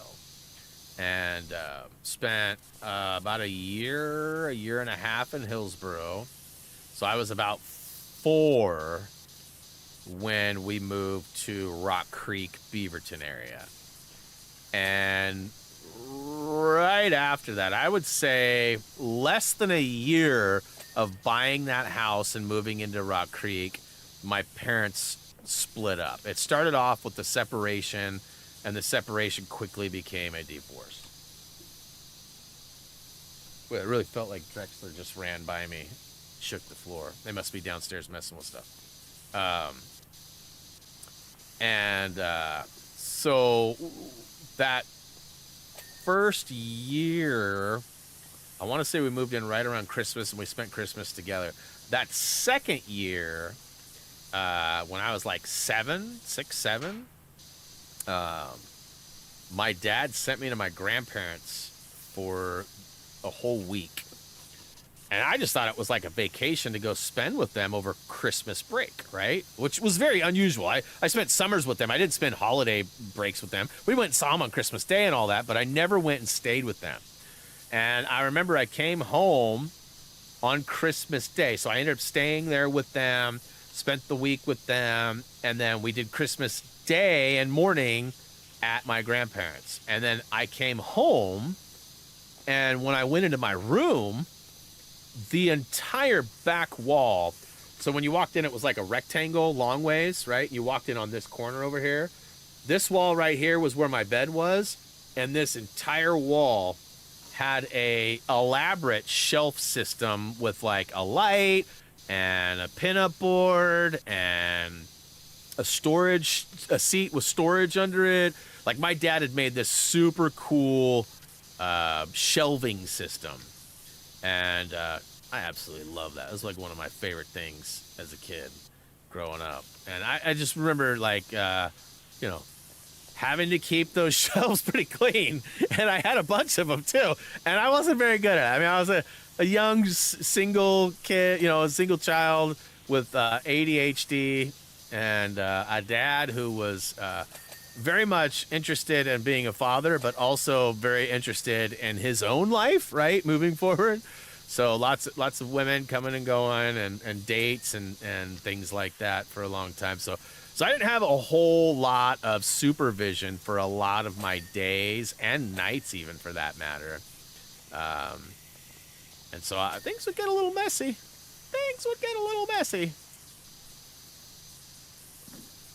That's for sure. But never this messy, though. Just to clarify, never this messy. But I mean, yeah, I would have been in big trouble had it have been even close to this. I got grounded a lot. My dad was never abusive or anything like that. I mean, I got spanked when I was little, but like at, you know, certain point, I was not getting spanked anymore. But I got grounded a lot. I spent a lot of time in my room alone. And, you know, I had a TV that I would sneak on, and I did just fine.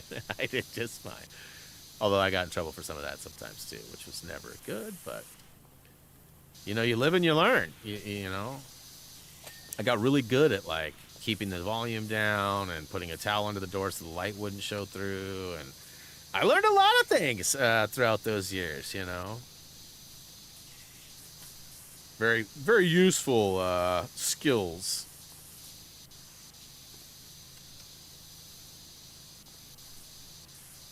Oh my, this is like deer tag. Yeah, boy. Yeah, I'm feeling pretty good about most of this desk-like furniture and stuff. Still a couple little spots left, it looks, but...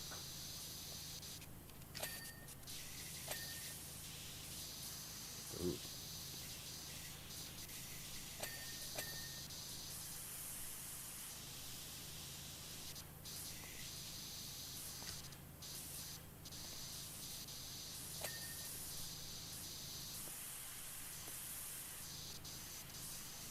Yeah, I don't know. It might actually not be a photo finish. I might be staying a little late. Do I have any juice? I don't clean a multi-purpose wood cleaner.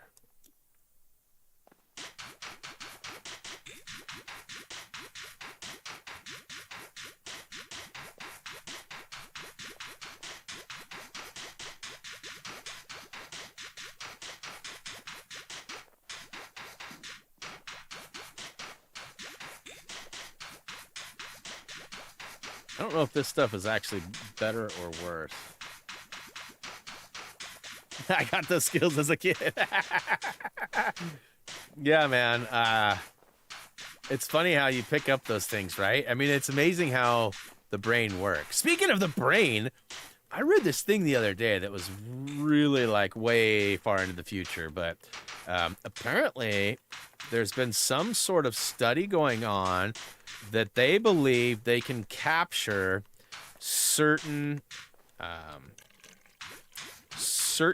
memories from a human brain and digitally capture it. And what they're thinking is that within the next 10 years, it was suggested by 2031, I think is what it said. So not even 10 years. that they might be able to transfer the human consciousness into basically a hard drive. And then the hard drive, like there's even a company that's cryogenically freezing people that's working with this other outfit. And so people are paying absurd amounts of money right now to have their bodies frozen cryogenically before they die. So like if you die, you're dead. They don't do it.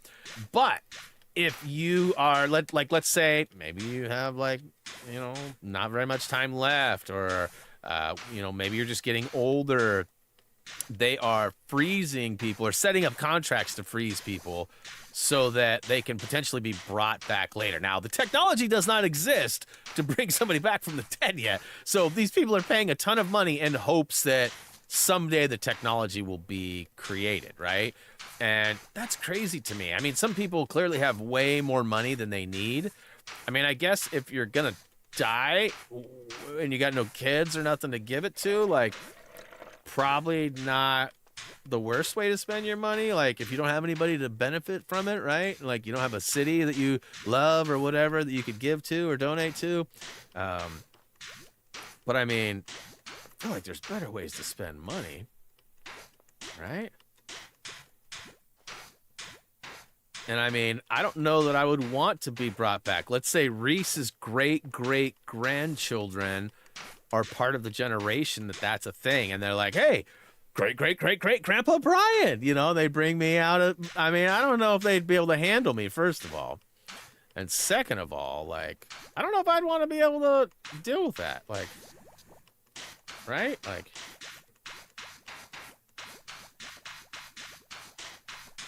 all right, I think I've had enough of that.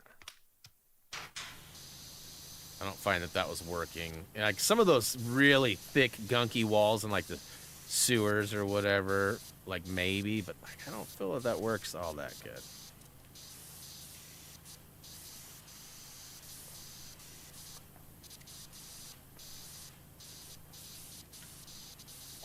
Yeah, I mean, if it's a free option at some point to just like back up my data through like Google Brain storage or something, I mean, I wouldn't be against copying, especially sooner than later, right? Like, but at the same time, just like anything, like if like a game save, right? Like if you haven't completed the game yet, or maybe let's say you haven't completed the game yet and you save it, and then you complete the game, but you don't have a way to save it after that. So basically, like you do a backup at 40. You live your life to 70 and you die, but this backup is saved at 40. What about from 40 to 70? Right? You don't have any of that. So like, it's kind of like a crapshoot of when and how you would want to capture that. Because I mean, I don't necessarily want to remember my death or the last few years, especially if they're rough or, you know, cancer driven or something bad, right? But like, you know, where do you, you know, how do you refine that where you want it to be, but not be too far too ahead or behind? Holy crap, we're down to 90. We're up to 90%. So 10% left. And probably getting close to ringing off this floor here. Lots of bits.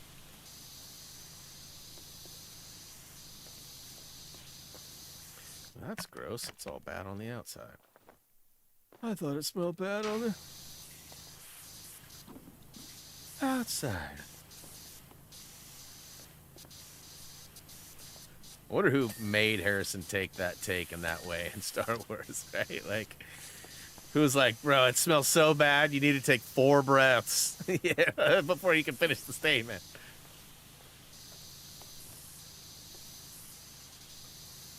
Walter O'Brien was trying to do this for his sister before she died.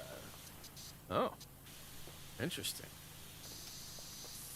Yeah, I mean, again, I have questions, right? I mean, I think of Idiocracy too, right? Like 2 mundane, average Joe, male and females, tossed into a cryogenic freezing situation that's supposed to last like 5 years or something, but because of a mistake and some stuff, they end up finding 500 years goes by before they get woken up.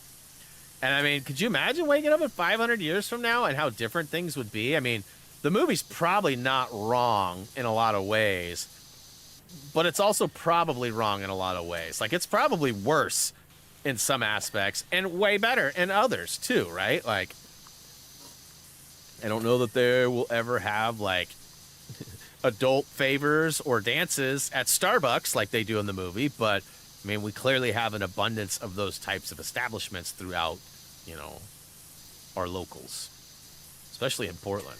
Portland, Oregon is pretty much one of the worst or best, depending on what you're into. So, I was gonna say, I feel like I haven't got this guy to ring off yet. Okay.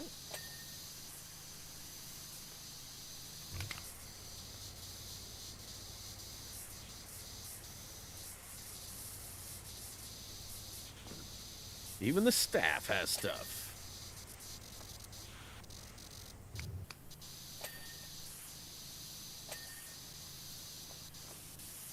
Oh, hey there.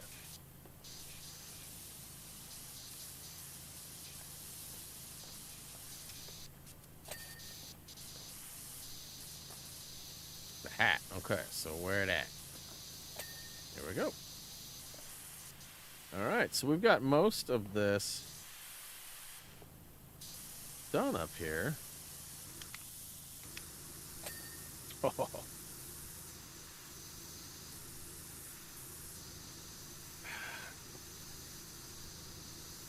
My data would end up glitched, but AI data would probably not be great for it. Yeah. Super 8 film. Speaking of Super 8, did you ever see the movie Super 8? That was actually a surprisingly good flick. About the train crash and the kids making their own personal movie. It's, in a way, it's kind of like a Stranger Things before Stranger Things. Which, hey, we're getting fairly close. We've been waiting so long for that. It's almost time. Apparently they've wrapped shooting and filming on it, and they're just editing and putting all the CGI effects in it, which is crazy. Like, we're actually going to get to the end of that series, which was really good. And again, first season, unmatched by many TV shows. One of the best, like, 8 or 10 episodes of TV maybe ever produced for my generation, right? Like, for a Gen Xer, I guess. What we're called. Let's go here and here and here and here.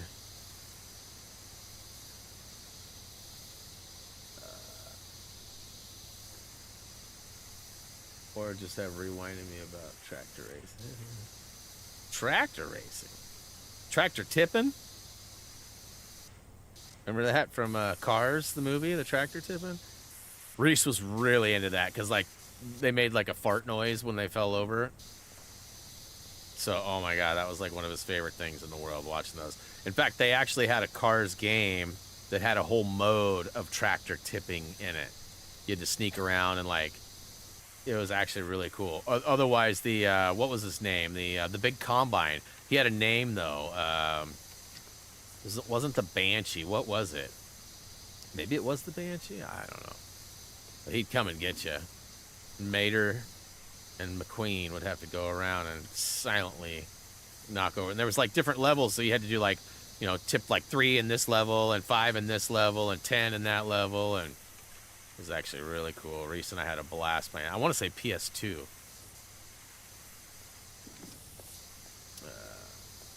Tractor racing. I definitely watched some tractor racing back in the day, but I'm not very familiar with it. Tractor tipping, yes. Drain the tank. Had to drain the keg for my... Oh, dang. I like kegs. Where was my call?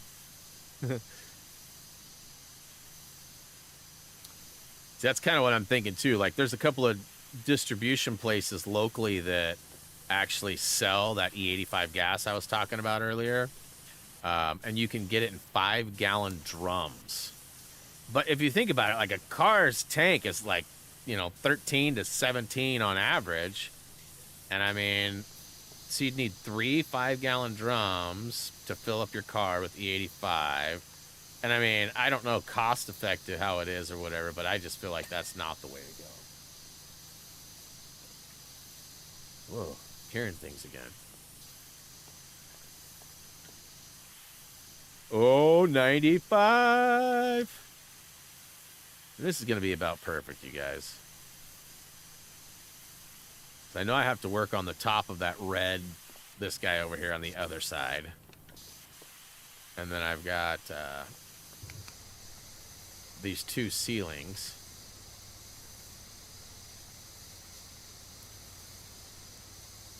Yeah.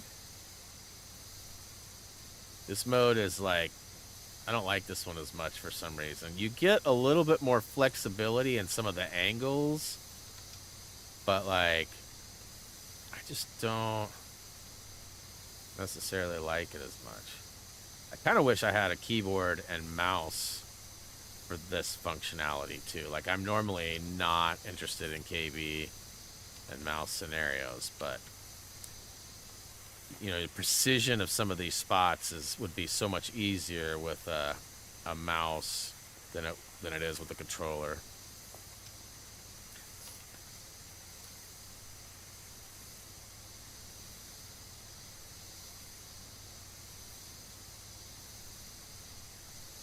That was the night before the taco place with you and the singer. Oh.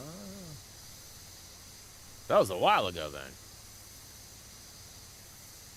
So I think I've only seen the Nombot in person one time since then. We convinced him to go out and get tacos with us at Great Notion. It was a few weeks after that, but it's been a while. I haven't seen the Nombot in person in a minute. And I'm sure that's by his design, right? Otherwise, that F word becomes a little bit more real, right? Friends. The friend word becomes a little bit more real. So it looks like I'm still missing something here, too.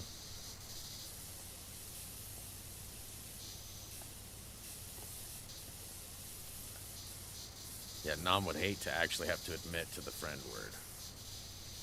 That's definitely his F word. Riding lawnmower races. All right. That sounds fun. We used to do that at my grandparents' back in the day when we had the tractor and then the riding lawnmower. And my friends would come over and stay for, like, you know, a weekend or whatever from Portland. And I'd bust out the tractor and we'd go rolling around. And Grandpa would be like, "Hey, stop driving those things like they're race cars." And we'd be like, "All right." So sleigh track is good. Okay, whoa, there was something there, though. Sleigh.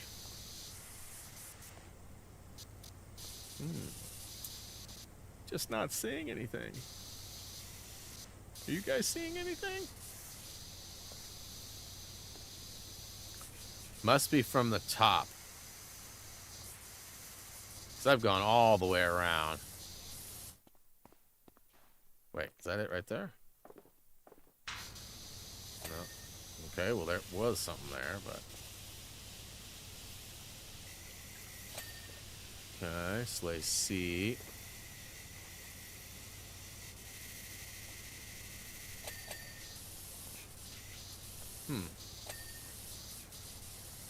Lights. Okay. Looks like the sleigh is good now. No, but they're still... Okay, so these guys are still... I gotta be honest, I don't think there's gonna be much left for me to try and find here in a minute, but we ain't done yet.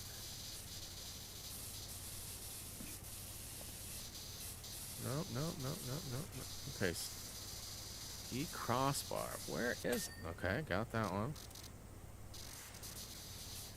This track is still showing. Okay, there we go. I got it.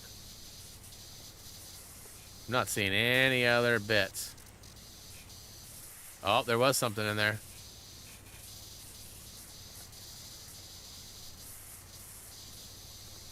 Oh, there's a couple of things. Grotto wall. Wait a minute. What? Oh, my. Oh, boy. Oh, has this one got that?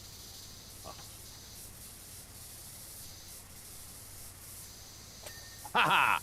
See, the triple ready shreddy allowed me to get around those corners that I would have had to have probably gotten a ladder for. Oh my goodness, there's a lot of stuff on the roof. The roof. The roof. The roof is on fire. We need lots of water to not let it burn. Right? Isn't that how that goes? Upsy daisy, upsy daisy, ups. Oh, yeah, I knew that was needing to be done too. Yeah.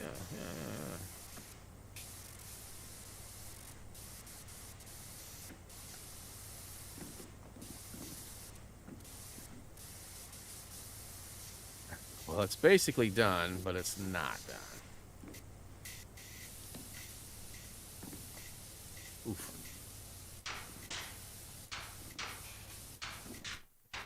Oh, come on. I think I might have been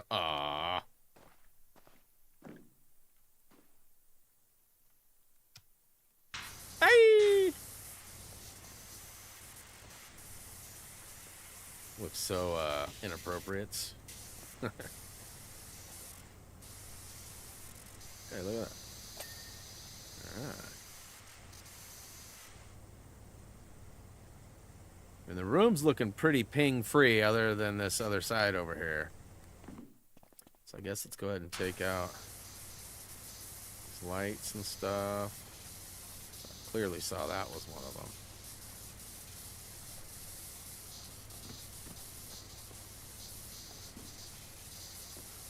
Ha!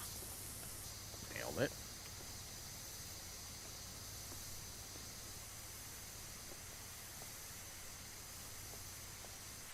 I wonder if it'd be better to get up here.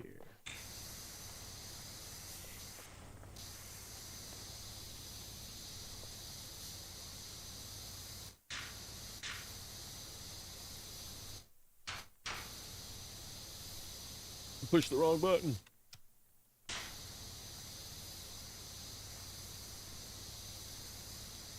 %. You wouldn't think it would take that long, but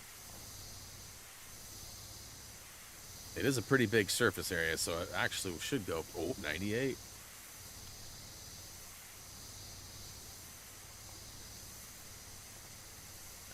Try to keep it the same pattern, Brian. Don't make it harder.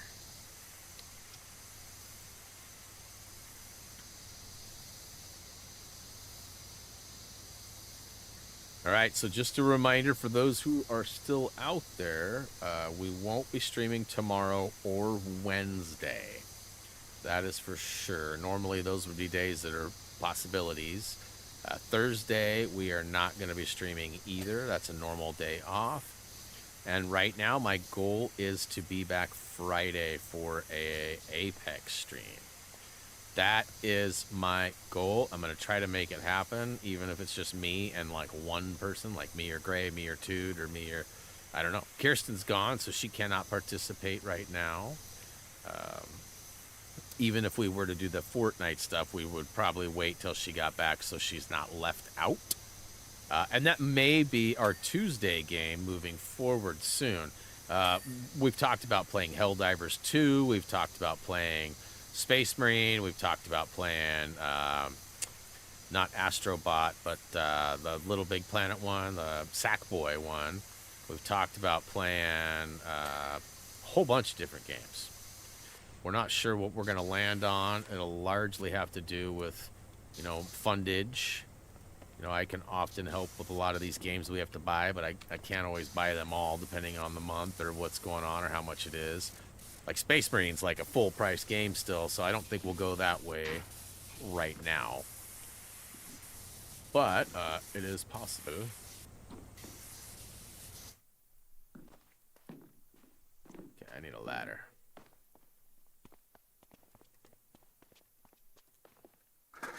And I figure we'll probably be able to get this done did.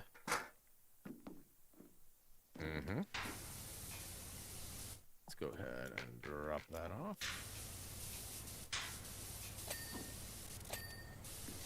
All right. Anything else I can see up here? Okay, so this wall still got stuff. This light, this pillar.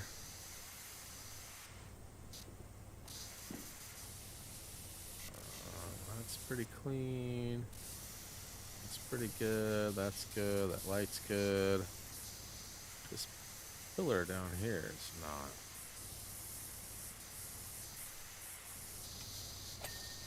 Okay. Whoops. Nope.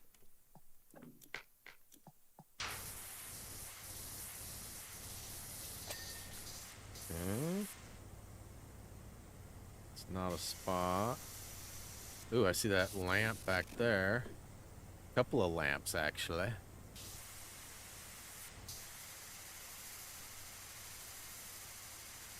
Yeah, I'm not seeing much anything else.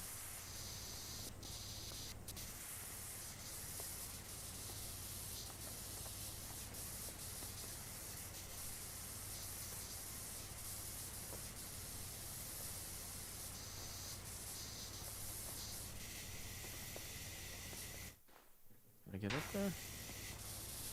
Let's see here. I feel like I can get up on... Oh! What the crap, man? There we go. There we go. Alright, well, let's start picking things off. We've got Santa's boots. Where the crap is Santa? Back by the door? Yeah. Okay. Swear I had did these, but guess not. Oops, wrong button again. 99 Santa's chair cushion. Guessing this is it right here. Okay. Oops, I keep pressing the wrong Shirley button. Chair holly decor. Oh. Okay. Did it again. Cheer checker base. Cheer checker base. Okay, I didn't realize I didn't have the floor done either. Okay. Whoops. Crap. Christmas tree present. So I got all but one. There it is. Okay. Decorative machine. Isn't this it over here? Buttons.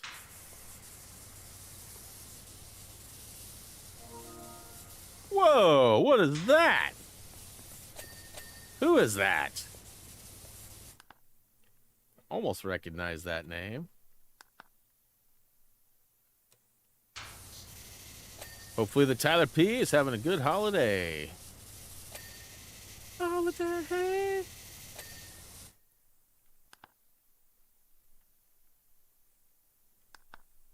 Okay, the tube.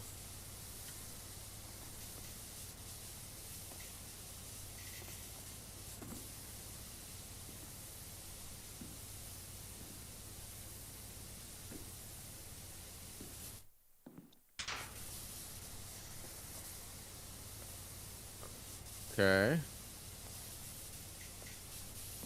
I'm not seeing any. Oh, there it is. Yeah. That is. Didn't look at it to see what it was. Y'all see any flashing? Oh, I do. Shh. Don't mess this up. Said I was at 100%. Did you guys see that?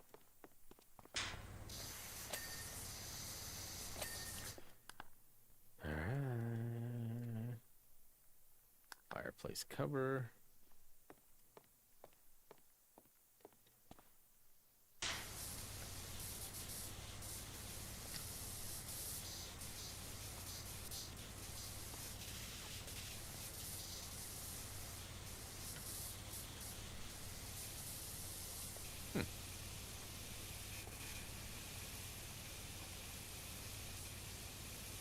I'm not seeing anything.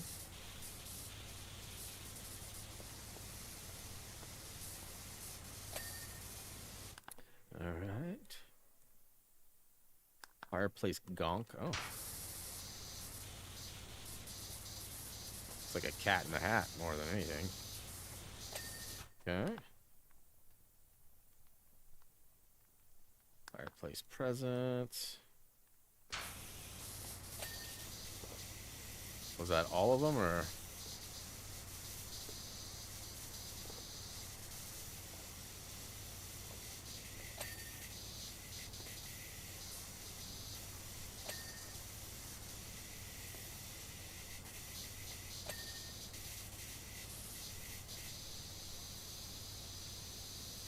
None of them are flashing, right? Oh, no, that one is. What the crap?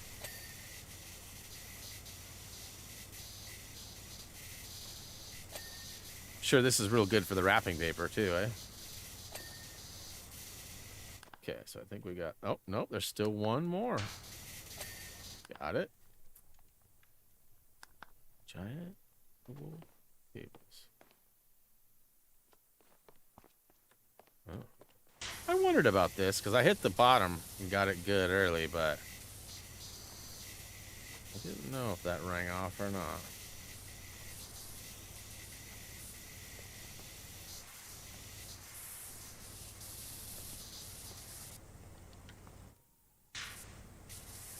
I was gonna say, hello, McFly. Okay, so there's one more.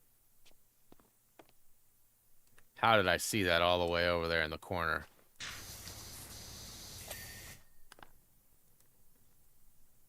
Boy, 99 grotto presents.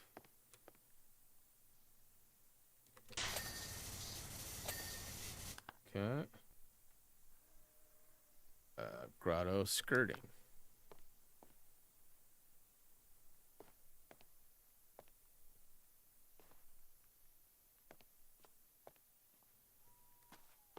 The spot earlier, which I did notice but never finished off, I guess. Okay. Two more. Okay. Nice. So this is good too. Yeah, okay. So there's still one more.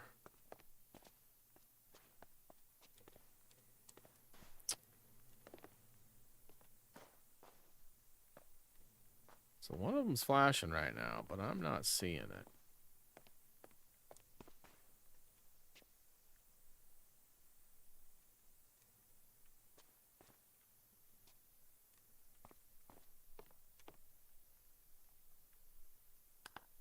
Alright, we'll come back to that. Grotto walls, clean.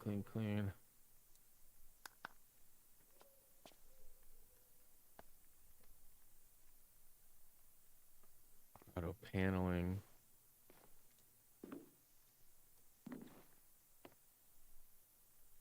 Not seeing that either.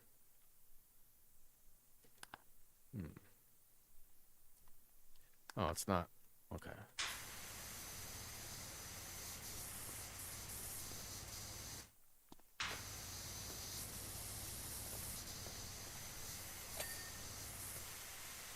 Come on.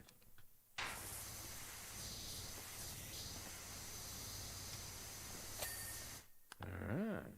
There's still one more. Uh-huh.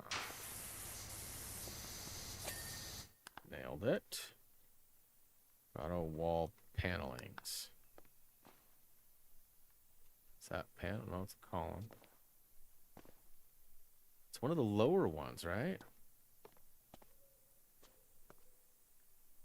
Ah.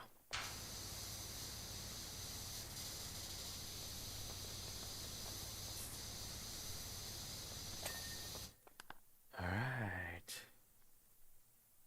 Santa's office door handle. It's probably back this way, right? Santa's office door handle?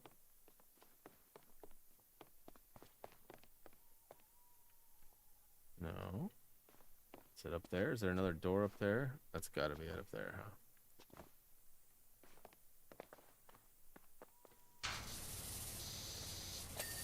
All right. Present collection box. Where are you at? All right. Nothing better than a blast of water for a package.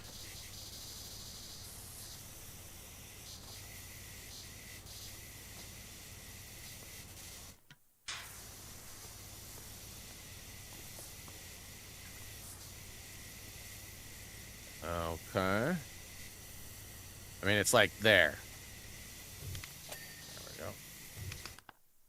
And... well, we got a lot of 99s. Are you kidding me right now? It's 2 o'clock. I'm not going to do it because of stupid 99%.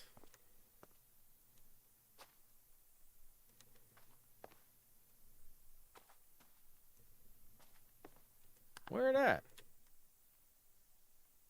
Processing machine levers.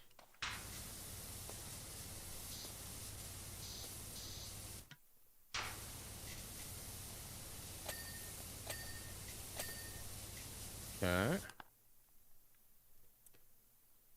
Inspection light.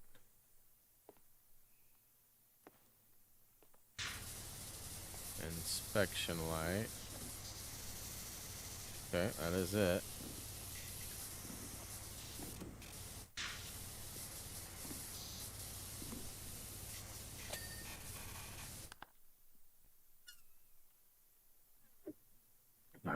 Workshop presence? Come on, man.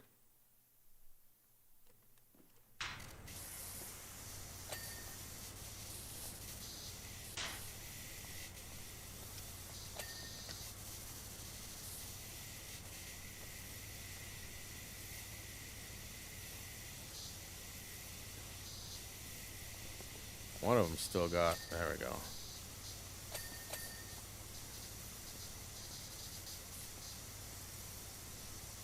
We good? Looks like it. So we're clean all the way there. Let's go back to the workbench ladder rails. Workbench. I see it. Okay. Workbench fabric shelf.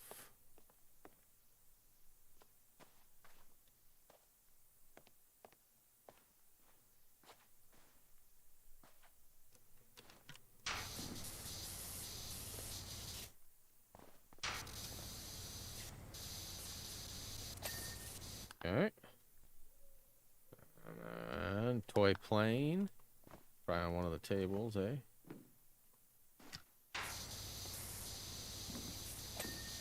Okay. Stock cabinets.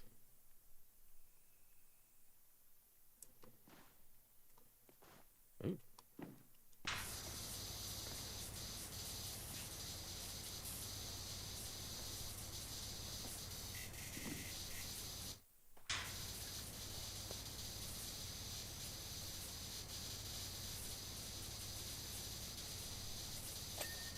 All right, and then step ladders. Oh, right there it is.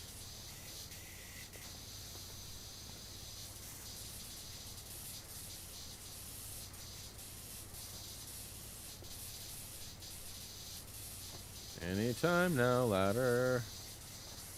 Yep, thank you.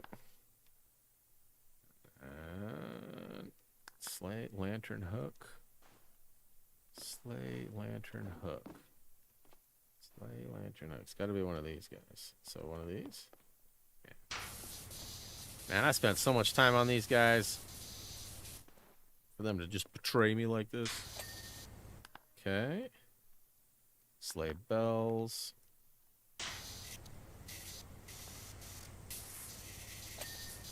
Grotto skirting. Let's go ahead and mark it. Process. Okay. Machine input curtain. It's going to be over here somewhere. There we go. Oh. One thing leads to another. Grotto skirting. All right, so this is that one that I couldn't find earlier. It's the final thing, though.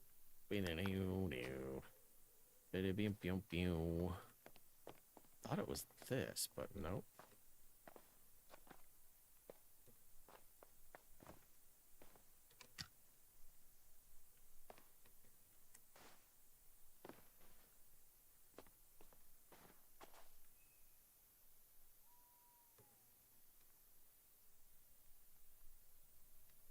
Do you guys see any flash?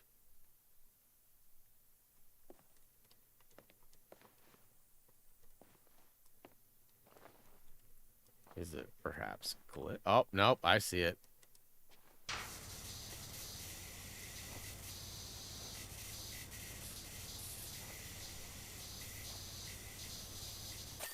Booyaka show complete. Not that it'll matter, because the next time I try to do one of these, it'll erase all of my progress. But keeping it on a positive note, as it is that time of year, we are going to celebrate with complete and delete. No, I'm just kidding. We're not going to delete this game. I'm never going to delete this game. Guys, that's going to go ahead and do it for me. Unfortunately, you can see I have 100% here, but not 100% here, even though I did this earlier today. Watch. Let's see here. Confirm. And then we'll wait, and then I'll pull back out, and it'll probably show that we didn't just do Santa's workshop. What'd I tell you? It's like we didn't just spend 4 hours playing and cleaning. Anyways, guys, we done did it. We had fun doing it. Hopefully you guys did too. Don't forget to click that like button. We'll be back on Friday is the plan. I will likely upload some sort of a video on Wednesday.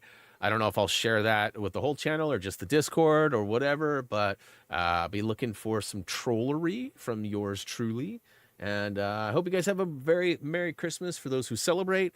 If you guys got something else going on, I hope that goes well for you too. So that's going to wrap it up for me, though. You guys know the drill. Head on over to any of our social medias. If you haven't already, please check out HappyThumbsGaming.com. We also got HTG merch.